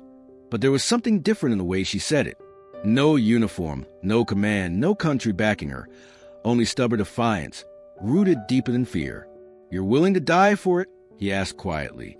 Maria's eyes burned, not with tears but with fire. "I'm willing to live for it. Every day. No matter how hard. No matter what they send at me. If that leads to death, then so be it. But I won't crawl for them. Not ever." For the first time, Jack allowed a small nod, slow and deliberate. He straightened from the fence, his hands slipping into his pockets. "Not many speak like that," he said. "Fewer mean it." She watched him carefully, trying to read what lay beneath his weathered face. He gave nothing away, only turned slightly toward the hills, as if weighing something unspoken. When his eyes returned to hers, there was no pity in them, only a quiet respect. Maria gripped the rifle tighter, her heart steady. Jack Callahan had tested her resolve, perhaps expecting hesitation, perhaps even surrender. Instead, he had found something else entirely, a fire that could not be doused by threats, by silence, or by the weight of fear. And though neither of them said it aloud, they both knew that the ground had shifted. She was no longer standing entirely alone. The night was still when they came, the kind of silence that made every creak of wood and every shift of cattle echo too loudly. Maria had finished her patrol and was sitting at the kitchen table with the rifle leaning against the wall, her hands wrapped around a cup of bitter coffee she was too tired to drink. Her father had gone to bed early, his coughing fits leaving him spent. The lantern burned low, casting long shadows against the walls. When the first sound reached her, the crunch of tires on gravel just beyond the gate, she froze, every nerve tightening. The sound didn't fade as it often did when trucks rumbled past on the road. It grew closer, steady and deliberate. Then came the slam of doors, more than one, followed by heavy footsteps across the dirt. Maria rose, gripping the rifle, but before she could reach the window, glass shattered. A rock flew into the room, scattering shards across the floor, the lantern trembling on its hook. She ducked instinctively, her heart pounding. Voices followed, low, mocking, too calm to be hurried. She heard laughter as more windows gave way, one after another, the farmhouse suddenly alive with breaking glass. Her father stumbled into the room, his cane thudding against the floor, his eyes wide with alarm. Maria motioned for him to stay back as she crouched near the wall, peering into darkness beyond the broken panes. Figures moved outside, their outlines shifting in the lantern's dim glow. One of them stepped close enough to smear something across the whitewashed wall. The scent hit her first, coppery and raw. Blood. They dragged their hands across the surface, painting words crude and jagged. Pega o muer, pay or die. Another smeared a bloody handprint beside the words, pressing it firmly before pulling away with a laugh. Maria's chest burned with fury, but she held her ground. She could see the rifle slung across their shoulders, the glint of steel in their hands. This wasn't just vandalism, it was theater, designed to terrify, to remind her that they could walk up to her walls whenever they wished and leave their message in blood. Her father gripped her arm, his voice a rasp. "Don't fire. They want to fight. They want a reason." She swallowed hard, forcing herself to steady her breath. Every instinct screamed to pull the trigger, to drive them back into the night. But she knew he was right. A shot fired now would only bring more trucks, more men, and they were not yet ready for war. Instead, she watched as they finished their work, smashing the last of the windows, overturning a barrel, laughing as though it were a game. Finally, one of the men kicked the porch steps hard enough to splinter the wood, then spat into the dirt. They climbed back into their truck, the engine roaring as it tore down the road, leaving behind only the echo of their laughter and the wreckage they had made. Maria stood in the silence that followed, her hands shaking around the rifle. The words on the wall gleamed wet in the lantern light, the handprint glaring back at her like a wound that would never fade. Her father lowered himself into a chair, his shoulders heavy, his face pale with anger and helplessness. "They've declared themselves," he said bitterly. Maria did not answer. She walked slowly to the wall, her blistered hands brushing over the dried blood, as if to etch the memory deeper into her own skin. Fear lingered at the edges of her thoughts, but beneath it rose something stronger, a fury as sharp as the broken glass scattered across the floor. They could smash her windows. They could stain her walls. But she was still standing. and the land was still theirs. That night, Maria did not sleep. She sat by the broken window with the rifle across her knees, her eyes fixed on the road, waiting. The cartel had struck back, and she knew this was only the beginning. The morning after the attack, the Alvarez farmhouse looked like a shell of what it had once been. The windows gaped open, jagged with shards of glass, the words scrawled in blood still staining the whitewashed walls. Maria stood in the yard with her arms crossed, her face streaked with soot from where she had tried to scrub the writing away. No matter how hard she worked, the stain would not vanish completely.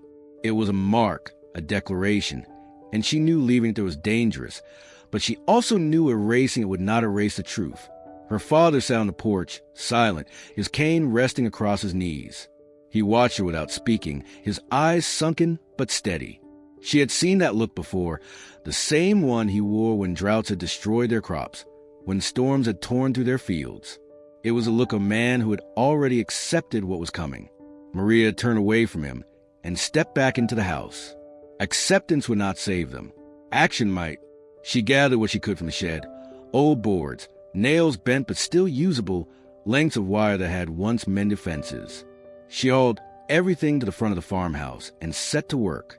One by one, she boarded the broken windows, hammering until her hands blistered. The sound carried across the empty fields, each strike echoing like a warning to whoever might be listening.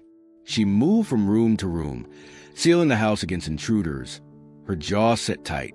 By midday, the farmhouse looked less like a home and more like a barricade. The wire came next. She strung it low along the fence line, fastening crude bells made from tin cans that would rattle if disturbed. It was a poor man's alarm, but it was all she had. The work was slow, her fingers raw from twisting the metal, but she pushed through the pain. She stretched the wire across the entrances to the barn, the corral, even the small path that led up from the creek. She tested each line carefully, listening to the faint metallic jingle it gave. It was not much, but at least it meant she would not be surprised again. Inside, she gathered what supplies they had left, lanterns, matches, sacks of grain, and placed them where they could be reached quickly. The rifle was never far from her side. Cleaned and loaded, the strap worn thin from constant use. She checked the doors again and again, as if each bolt she slid into place might buy them more time. Her father tried to speak once, his voice breaking in the middle of a cough. "Maria, you don't have to." "I do," she cut in firmly, not looking at him. "No one else will. Not the sheriff. Not the town. It's just us." He said nothing more, and she was grateful. Words would only slow her down. As evening fell, Maria walked the perimeter of the farm one last time. The boards over the windows cast long shadows across the ground. The tin can alarms rattled faintly in the wind, and the cattle shifted nervously in their corral. The place looked more like a fortress now, a poor one built from scraps and willpower, but it was hers. She stood at the edge of the fields, rifle in hand, and watched the hills where the cartel's men might be waiting. The quiet stretched long, heavy, but Maria did not falter. She had prepared as though war itself had come to her doorstep, because in truth it already had. Every board nailed, every wire strung, every blister on her hands was a vow. The Alvarez farm would not fall without a fight. The night settled heavy over the Alvarez farm, the boards nailed across the windows glowing faintly in the lantern light. Maria sat at the kitchen table, her hands raw and blistered from a day spent hammering wood and stringing wire. The rifle leaned against the wall, within arm's reach. As always, she had eaten little, her appetite smothered by the unease that came with every gust of wind outside. The bells she had rigged from tin cans rattled occasionally, stirred by nothing more than the air, but each sound made her heart lurch. She was learning what it meant to live inside the waiting. When the knock came at the door, sharp and deliberate, she rose instantly, the rifle in her grip. Her father stirred in his chair, his coughing fit subsiding just long enough for him to glance toward her with concern. Maria moved slowly to the door, pressed her shoulder against it, and called out, "Who's there?" A calm voice answered from the other side. "Name's Jack Callahan. I've been watching. Thought it was time I stopped standing at a distance." Maria hesitated, her finger brushing the trigger, then pulled the door open just enough to see him. The same man from the diner stood there, his weathered face half hidden under the brim of his hat. His eyes, steady and clear, scanned the rifle in her hands before lifting to meet hers. He didn't flinch at the suspicion in her stare. He simply stood, waiting. Reluctantly, she lowered the barrel, though she didn't set it down.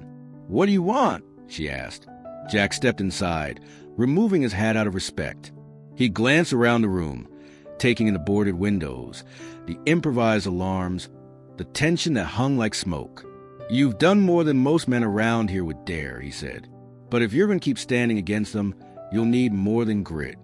Maria frowned, bristling at his tone. "I've managed so far." "You have," he admitted, his voice even. "But what you're facing isn't random cruelty. It's calculated. Men like that don't stop unless someone makes them. And standing guard with a rifle, walking circles until your legs give out, that's how you get worn down before the fight even starts." Her father shifted in his chair, studying Jack closely. His eyes narrowed. "You speak like a soldier," he rasped. Jack's jaw tightened, his gaze flickering for a moment before returning to Maria. "I was Navy SEAL for more years than I care to count. I've seen villages smaller than this torn apart because no one knew how to fight back. And I've seen what happens when someone does." The room fell quiet. Maria gripped the rifle tighter, searching his face for any sign of deceit. All she found was a calm certainty of a man who had already lived through more battles than he could ever name. "Why tell me this?" she asked finally. "Because I've been watching you," Jack said. "Most people fold when the fire comes close. But you hold your ground. That's rare. And if you're willing to keep standing, then I'm willing to show you how to make your stand count." Maria felt the words settle deep in her chest. For weeks, she had carried the weight of the farm alone, with only her father's fading strength to lean on. Now here was a man who saw her not as a fool clinging to lost land, but as someone worth teaching. Jack pulled a chair from the table and sat, leaning forward, his voice low and practical. He spoke of small things first: how to position herself when guarding the fields, how to use the terrain to her advantage, how to set her alarms wider, so she had time to react. He explained how shadows could be her ally, how silence could be as powerful as noise. His words were steady, deliberate, shaped by years of discipline, and Maria found herself listening with an intensity she hadn't known she possessed. When he finally leaned back, his eyes softened, though his tone remained firm. "You've got courage, Maria, more than most I've met. But courage without tactics is just a faster road to the grave. Let me help you turn it into something else." Maria looked at him, the firelight flickering across her tired face. For the first time in weeks, she felt the faint stirrings of something she had nearly lost: hope. She nodded once, the rifle resting across her lap. "Then show me," she said. Jack inclined his head, his expression unreadable, but in his eyes was a quiet acknowledgement of a bond being forged. The farmer's daughter had found her first ally, and he had found another spark of fight he thought he had left behind. Outside, the hills loomed dark and watchful, as though they too sensed the beginning of something that could no longer be undone. The moon hung low over the valley, its pale light spilling across the Alvarez fields like a silent witness. The farm was quiet except for the restless shuffling of cattle in the corral, and the occasional rattle of the tin can alarms strung along the fences. Maria stood with the rifle slung across her chest, her boots planted in the dirt, waiting. Jack Callahan moved a few paces ahead of her, his shadow long against the rows of withered corn. He carried no weapon, only the steady air of a man who had done this more times than he could count. "First lesson," he said, his voice low but firm, "is how not to be seen. You've got courage, Maria, but courage won't matter if they spot you first." He crouched, his movements controlled, and gestured for her to follow. "The moon's bright tonight. That means shadows are your friend. You move through them, not across them." Maria dropped into a crouch, imitating his stance. The rifle felt heavier at this angle, awkward in her hands. Jack corrected her grip with a quick touch, adjusting but of the rifle against her shoulder. "Don't fight the weight. Let the stock settle into you. The more you fight it, the more it owns you." They moved along the rows, Jack leading her in silence. Each step he took was deliberate, heel to toe, the sound barely more than a whisper on the dirt. Maria tried to match him, but her boots scuffed, her breaths louder than she realized. Jack stopped, turning just enough to catch her eyes. Slow down. Breathe with the land. If your heartbeat's racing, your steps will too. Control one, and you control the other. She tried again, this time moving slower, her breath deep, her eyes fixed on the ground ahead. The rhythm felt unnatural at first, but soon she began to notice how the earth itself guided her. The soft patches where footsteps sank too deep, the stones that threatened to shift and betray her presence. Jack nodded once, his approval silent but clear. At the edge of the field, he raised a hand and pointed toward the fence. Second lesson, he said. Anticipation. They'll test you, probe the weak spots. You have to know where they'll come before they do. He led her to the wire she had strung with tin cans. The faint jingle in the breeze was almost soothing, but Jack shook his head. These are good, but they're too close. By the time you hear them, you'll already be staring down rifles. Spread them farther. Give yourself space to react. Maria frowned, frustration flickering in her chest. I only had so much wire. Jack studied her for a moment, then crouched again, picking up a handful of loose stones. He placed them in a small pile near the fence. Then use what you do have. You step on these in the dark, they'll slide, they'll clatter. Doesn't have to be pretty. It just has to work. They spent the next hour walking the perimeter, Jack pointing out places where she could conceal herself, where the land dipped low enough for cover, where the old oak tree near the creek could serve as both a shield and a vantage point. He spoke in short, precise bursts, his instructions never wasted. Maria absorbed every word, her exhaustion fading into focus. Finally, he brought her back into the open field. He placed a tin can on a post and stepped back, nodding toward her rifle. Last lesson for tonight. Accuracy under pressure. Maria raised the rifle, her hands trembling slightly as she lined up the sights. Jack's voice came steady at her shoulder. Breathe out as you squeeze. Don't jerk. Let the shot surprise you. She fired, the sound cracking through the night, echoing across the valley. The can toppled from the post. The shot true, Maria lowered the rifle, her chest heaving, her face lit with a mixture of relief and determination. Jack allowed himself the faintest smile. Not bad. Do it again. They stayed out until the moon began to fade, the stars paling against the approach of dawn. By the time they returned to the farmhouse, Maria's arms ached, her hands were raw, but her steps carried a new steadiness. For the first time since the cartel had come to their door, she felt prepared, not safe, not certain, but ready. Jack walked beside her in silence, his face unreadable, but in his eyes lingered the quiet respect of a man who had seen battle and recognized in Maria Alvarez the makings of someone who could face it, too. The night had shifted something between them. She was no longer just a farmer's daughter with a rifle. She was becoming a fighter. And Jack knew the hills above were not the only ones watching. The night was thick and still, the kind of silence that made even the cattle uneasy.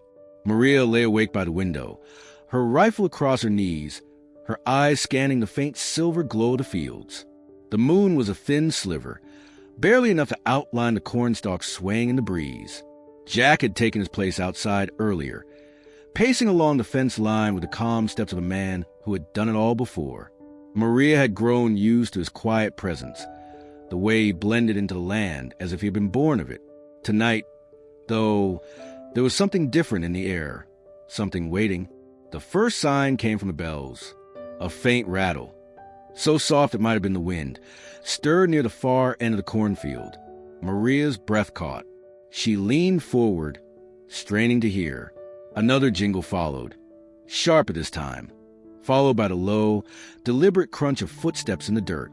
Not the scatter of an animal, not the careless stride of a passerby.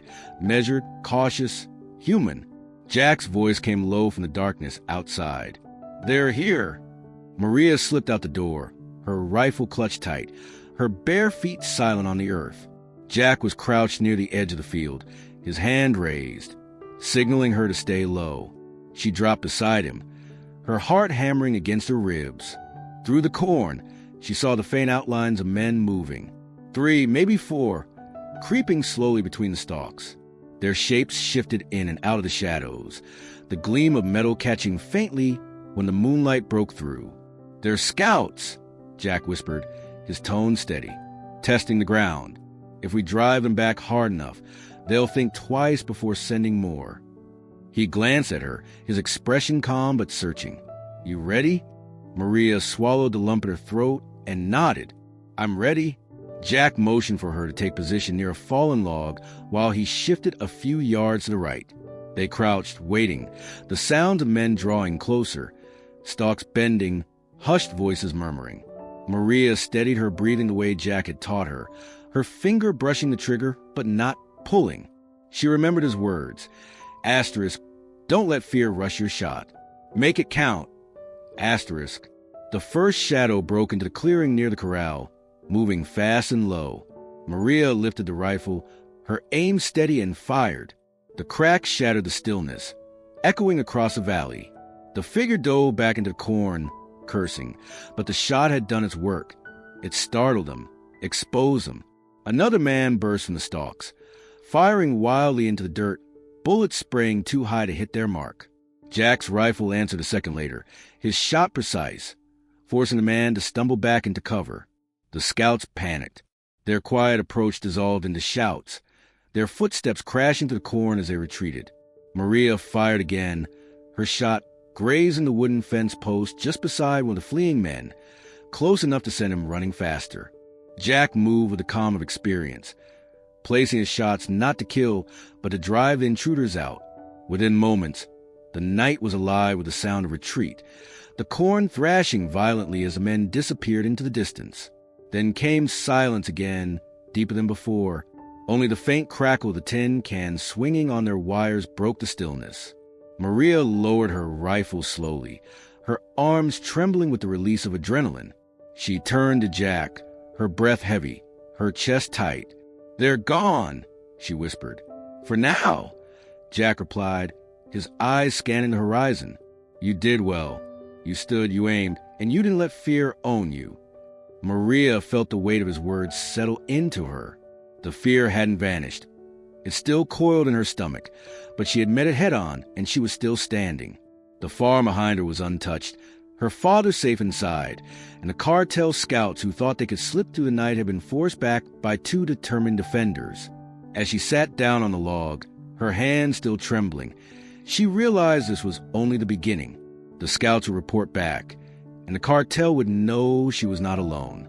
But for the first time, Maria felt something stronger than fear. She felt the power of standing her ground with someone who knew how to fight. The night had tested them both, and together they had passed.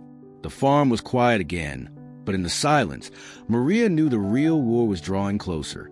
The morning after the shots echoed across the Alvarez farm, the town of El Cielo awoke uneasy.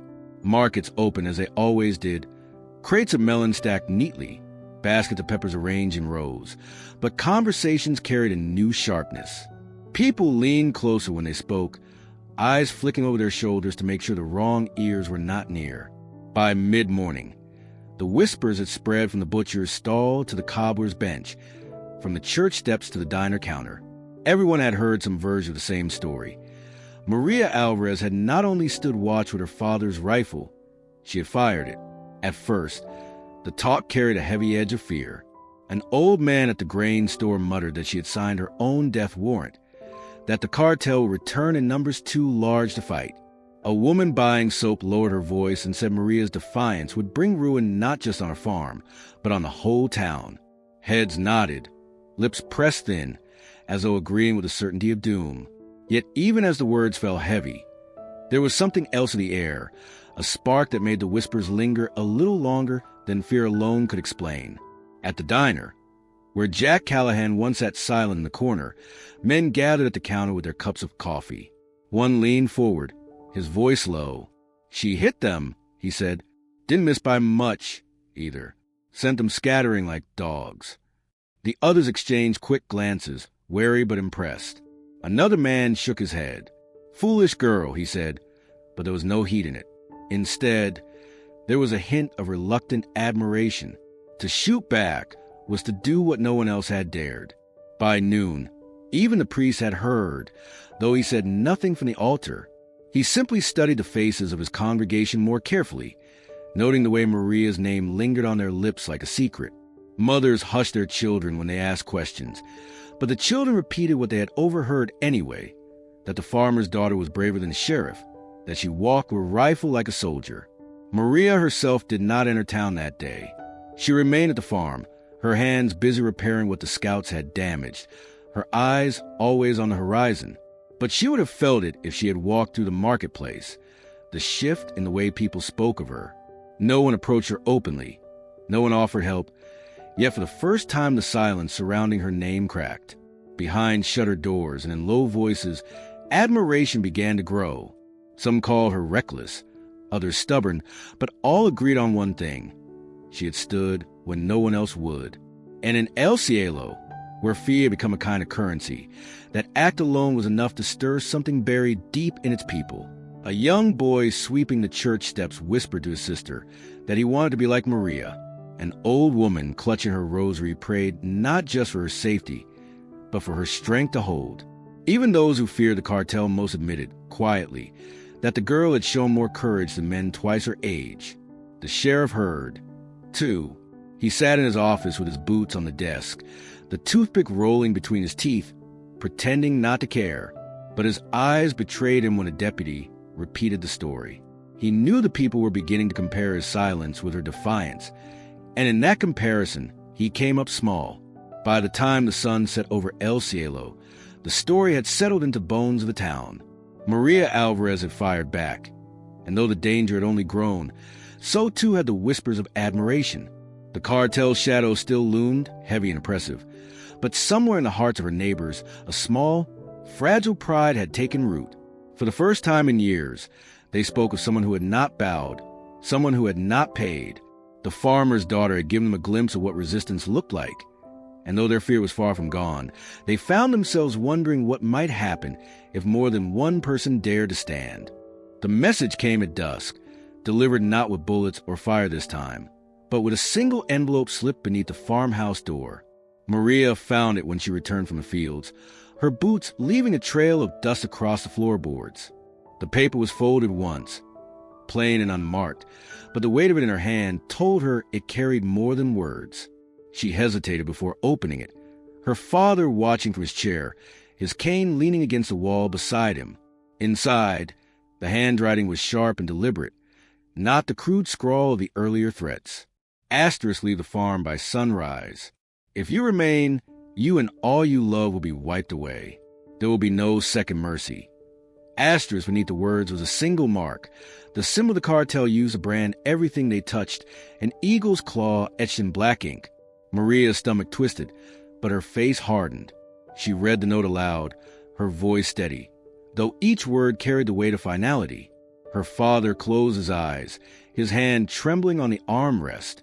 "They mean it," he whispered. "This is not just a threat. It's a promise." She set the paper on the table and pressed it flat with her palm. "They've promised many things," she said, "and I'm still here." Jack entered moments later, his boots crunching against the porch before he stepped inside. He picked up the note without asking, his eyes narrowing as he read. His jaw tightened, the lines of his face deepening in the lamplight. "This isn't like the scouts," he said. "This comes from the top. He's telling you that sunrise is a line. Stay, and they'll come with everything they have." Her father leaned forward, coughing hard before finding his breath. "We can't fight them all. Maria, listen to me. You must go. Take what you can carry and leave before the night ends." But Maria shook her head, her hands gripping the edge of the table. "And then what? They take the land.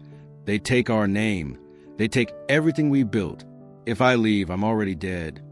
Her voice was sharper than she intended, and silence followed it, broken only by the sound of the wind rattling the boards over the windows. Jack studied her for a long moment. "You understand what this means. At dawn, it won't be just scouts testing the fences. It'll be trucks, rifles, men who've killed without hesitation.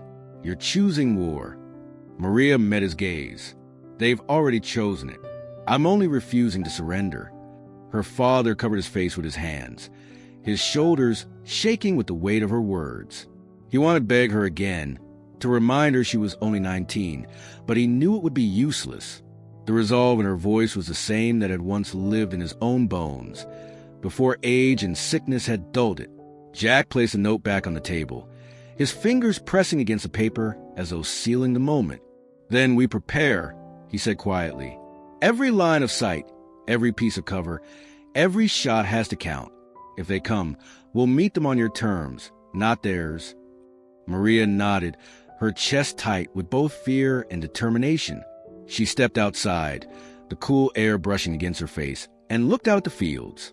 The horizon stretched endless and dark, but she knew that somewhere beyond it men were already loading weapons, already fueling engines, already waiting for dawn. The ultimatum lay inside the farmhouse, black ink against white paper, but the true wave had pressed down across the land itself. Sunrise would come, as it always did, but whether it rose on survival or destruction was no longer in anyone else's hands. Maria clenched her blistered fists and whispered into the wind, "Let them come." The night stretched long and heavy after the ultimatum was read, every hour dragging under the weight of what dawn promised. Maria did not sleep. Jack did not suggest it. Instead, they stepped out into the cool dark, the farmhouse looming behind them with its boarded windows and scarred walls. The land was quiet, almost peaceful, but both of them knew it was a fragile calm, the kind that split open with violence when the sun returned. Jack walked the perimeter with measured steps, his eyes sharp as he studied the fields and fences. He spoke little, his voice low when he did. "We don't have numbers," he said, "so we use the land. We make it work for us." Maria followed close behind, listening, her hands tight around the lantern that cast a thin circle of light over the dirt. They began with the entrances. The gate had been broken before, its lock cut, its chain left dangling. Maria helped Jack drag heavy timbers from the ruined barn and stack them in a crossbar, anchoring it with wire and nails until it stood like a barricade. "It won't stop them forever," Jack said, tightening the last wire with a grunt. "But it'll slow them, and time is what we need." From there, they moved the fields. Jack gathered sacks of feed and loose grain, scattering them across patches of open dirt. "They'll come fast, headlights out, guns up. These spots are slick when loose," he explained. "A truck hits it at speed, it'll fishtail.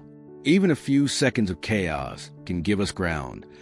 Maria worked with quiet determination, her hair loose around her face, her hands blistered but steady.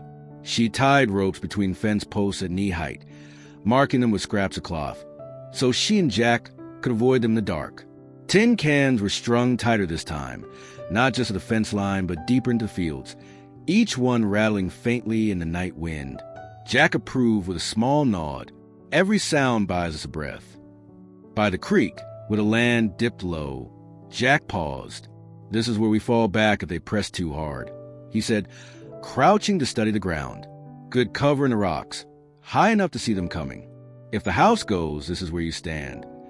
Maria's jaw tightened, her voice sharp in the stillness.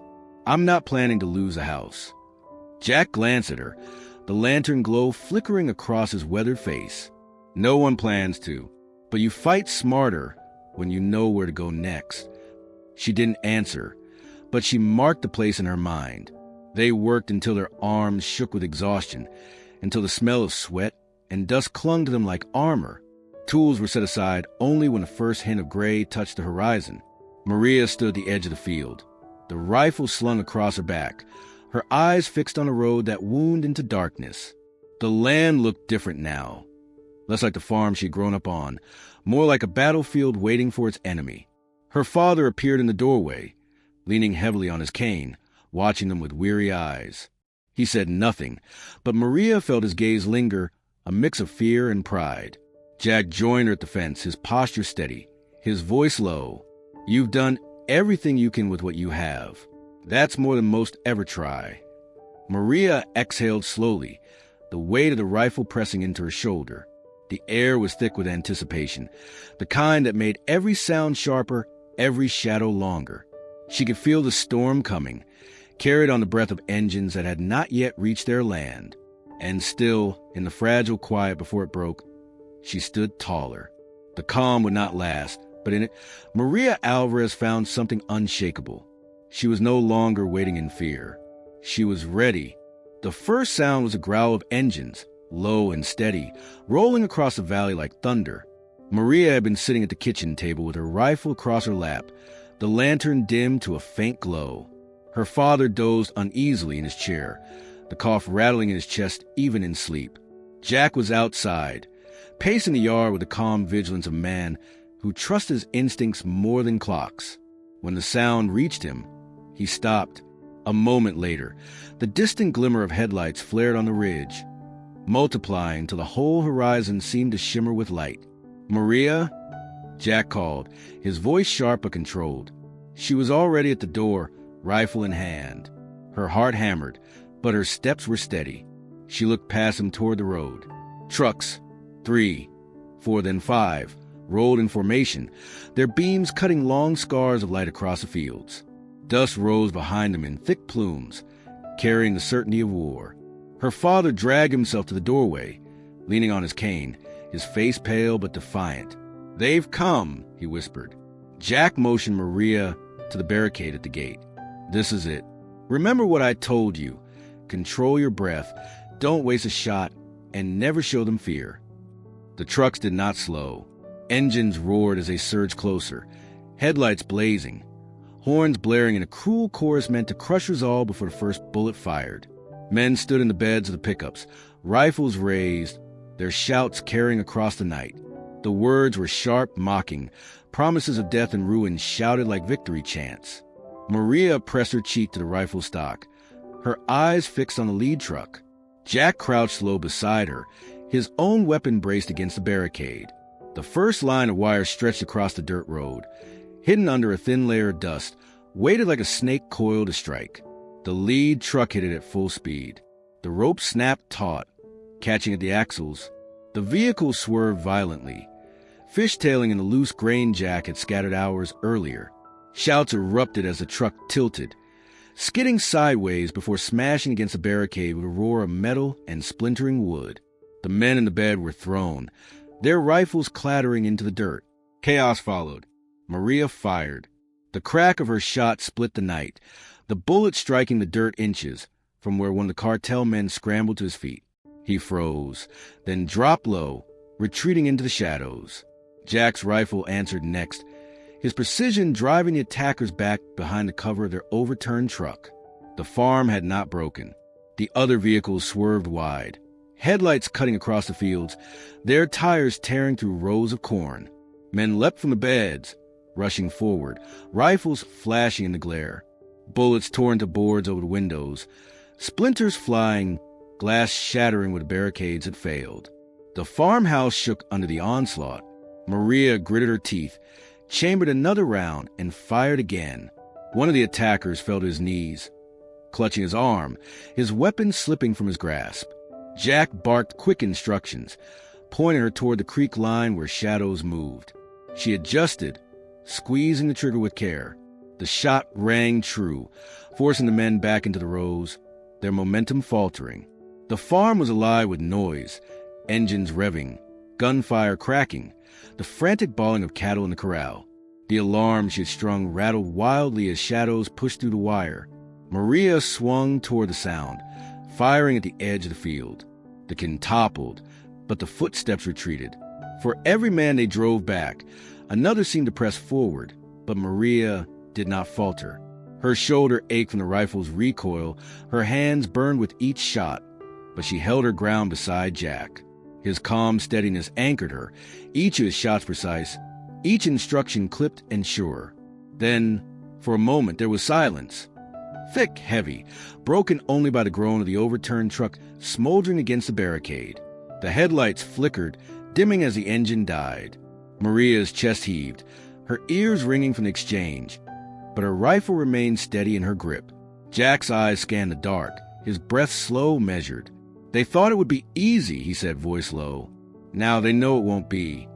Maria looked out the field, the smoke rising, the shadows shifting, and she understood. This was only the first wave. The night was far from over, and the storm pressing against her farm had only begun to test her strength.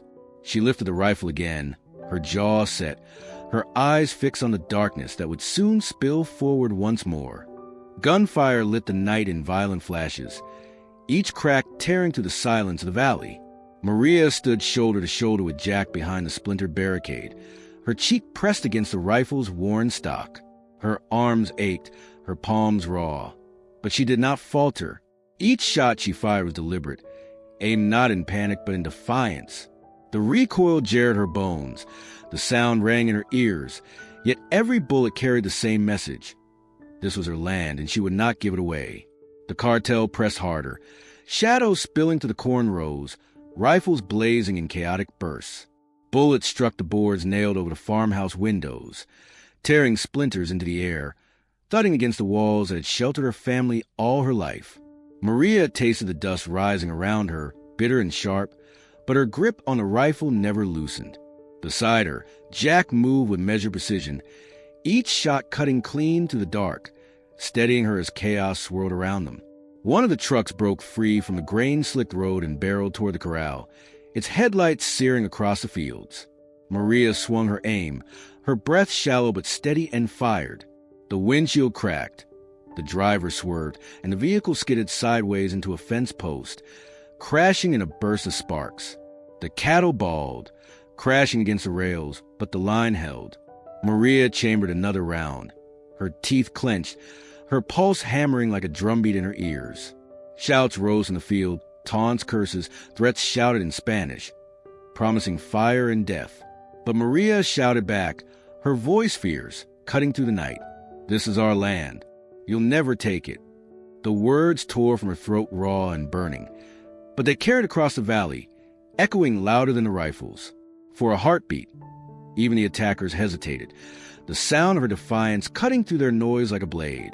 Jack glanced at her, the corner of his mouth tightening, not in a smile but in respect. He had seen fury before, on battlefields, in desperate men fighting for scraps of ground, but never in a girl this young, standing with blistered hands on a farm no one else dared defend. Her rage was not reckless. It was forged by weeks of loss, by barns burned and windows shattered, by neighbors turning away. It gave her a strength that no training could teach. The cartel surged again, firing in wild arcs, but Maria met them shot for shot. She moved from cover to cover, her braid whipping against her back as she shifted, her boots striking the dirt with force. Her body screamed for rest, but something deeper drove her forward. She thought of her mother's hands planting seeds, her father's sweat staining the soil, the years of struggle carved into every fence post. She refused to let it be stolen. In a single night, the battle stretched on, minutes blurring into hours. Smoke hung over the fields, the air thick with powder and grit. Maria's voice grew hoarse from shouting, but she kept calling out, each word daring the cartel to press closer. Jack's voice cut in between her shots, calm instructions guiding her aim, steadying her movements. Together they held the line, two figures against dozens, their defiance shining brighter than the headlights that tried to blind them. When the gunfire lulled for the briefest moment, Maria stood tall against the barricade, chest heaving, eyes blazing. The valley, scarred by bullets and fire, seemed to listen. Her fury had filled it, leaving no room for fear. And though the night was not yet won, though the storm still gathered in the shadows, Maria Alvarez had already carved her answer into the land itself. She would not yield. Not tonight. Not ever. The night had stretched into a blur of noise and fire. Smoke clung to the fields, drifting low across the corral, while the farmhouse bore scars of splintered wood and shattered glass. Maria's shoulders ached from the weight of the rifle, her palms blistered raw, but still she stood at the barricade with Jack beside her. The cartel had come in force, headlights blazing, rifles spitting fire. They had expected fear, surrender, a family dragged from their home before dawn. Instead, they found resistance that did not break. Jack's voice had been the anchor through it all, calm, steady, cutting through the chaos with clipped instructions. Left flank, 2 men, aim low. Maria obeyed, her shot cracking true, sending the attackers scattering into corn. Hold fire. Let them show themselves. She waited, teeth clenched, until movement flickered in the shadows. then fired again. Each time she faltered, his voice steadied her. Each time she burned with fury, he turned it into precision. The traps they had laid earlier worked better than Maria dared hope. Trucks swerved wildly on the loose grain, fishtailing into fences. Men tripped on wires strung low in the dark, crashing into the dirt with curses that broke into panic when rifle fire followed. Tin cans rattled across the fields, sounding alarms that made it seem as though the farm had more defenders than just two. The land itself seemed to fight with them. Each shadow turned into a weapon. The attackers pressed hard at first, confident in their numbers. But confidence soured into frustration when every rush ended in chaos. Maria held her ground even as bullets tore the boards around her, her face lit by the flash of her rifle. Jack moved like he had done it all his life, his shots measured, never wasted. Together they carved a rhythm into the night. Fire, wait, strike, retreat, until the momentum shifted. Maria caught sight of them through the smoke, their movements no longer bold but hesitant. Shouts carried across the field, once commanding, now frantic. The men who had stormed forward with laughter and arrogance were crouching low, scrambling for cover, answering each other with clipped words edged with fear. One of the trucks tried to surge forward again, but its tires caught the wire, spinning uselessly before the driver abandoned it and fled into the rows. She felt it then. The shift, the valley, moments ago roaring with the weight of their assault, now hummed with the sound of retreat. The gunfire grew thinner, scattered bursts instead of barrages. Their voices carried not threats, but calls to fall back.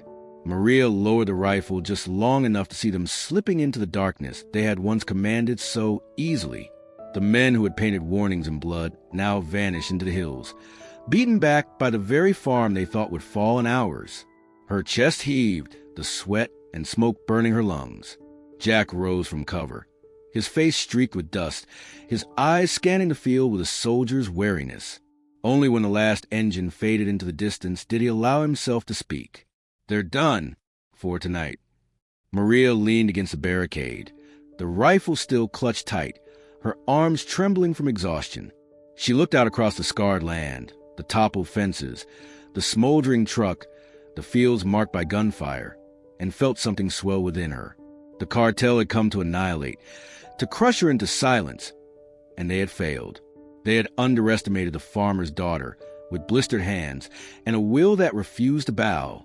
Her father stepped out onto the porch, leaning heavily on his cane, his face pale but alive with something she had not seen in weeks, pride. He said nothing, only raised his eyes toward her as if to tell her that what she had done would be remembered long after the smoke cleared. Maria stood tall despite her exhaustion, her defiance echoing in the silence the attackers left behind. The cartel had broken against her farm, humiliated by the strength they had dismissed as nothing. And though dawn had not yet risen, Maria Alvarez had already claimed her victory. The first light of morning crept slowly over the horizon, brushing the valley in muted gold. The smoke of the night's battle still hung low, curling in the cool air, clinging to the corral, and drifting across the scarred fields. The Alvarez farm was battered, its windows boarded and broken, its barn still a blackened ruin, the fences torn where trucks had struck. Yet amid the wreckage, the farmhouse still stood, and so did Maria. She leaned on her rifle at the edge of the barricade, her hands blistered and raw, her face streaked with soot. Her braid was loose, strands of hair falling across her dirt-stained cheeks, but her eyes were steady. She had not slept, but she did not falter. Jack stood beside her, silent, his arms crossed as he scanned the road. His expression gave little away, but there was a weight in his stance, the calm pride of a man who had seen too many battles and recognized what it meant to survive one. He did not need to say anything. The respect in his gaze was enough.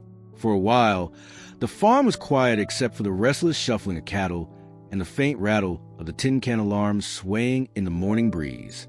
Maria thought perhaps El Cielo would remain silent, that the town would bury its head again, too fearful to face what had happened.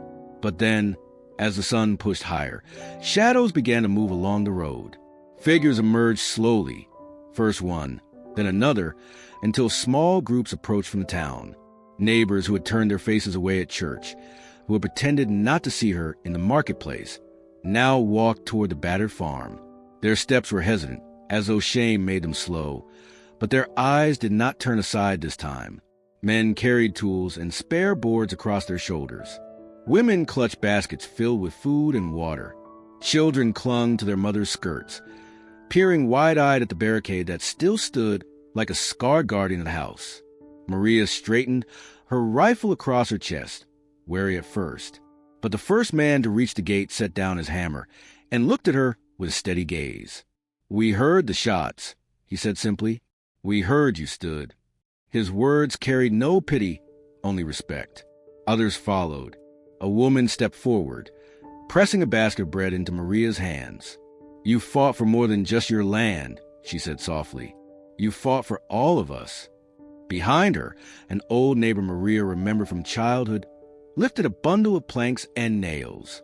"Let's help you rebuild," he said. The tightness in Maria's chest eased, though she did not allow her shoulders to slump. She looked at the faces around her. Faces that had once avoided hers, now turned toward her with something fragile but real, admiration and perhaps courage. The silence that had once isolated her family was breaking. Her father came to the porch, leaning heavily on his cane, his face pale but lit with quiet pride. He watched his neighbors cross into the yard, setting down supplies, offering hands for repair. The farm, which had felt like a lonely fortress through night, now filled with voices and footsteps, the beginnings of something stronger than defiance alone. Maria glanced at Jack, who remained by her side. His expression softened, just enough for her to see the hint of approval. He had told her that courage without tactics was only a faster road to the grave. But this was different. Her courage had not only held the farm, it had stirred something in the hearts of others. As the sun rose higher, spilling light across the wounded land, Maria Alvarez stood tall despite her blistered hands and scarred face. She was no longer the farmer's daughter standing alone against the dark. She was a voice of resistance in El Cielo, and at her side was a man who had chosen to fight beside her. The dawn carried with it more than light. It carried the promise that the fight was no longer hers alone.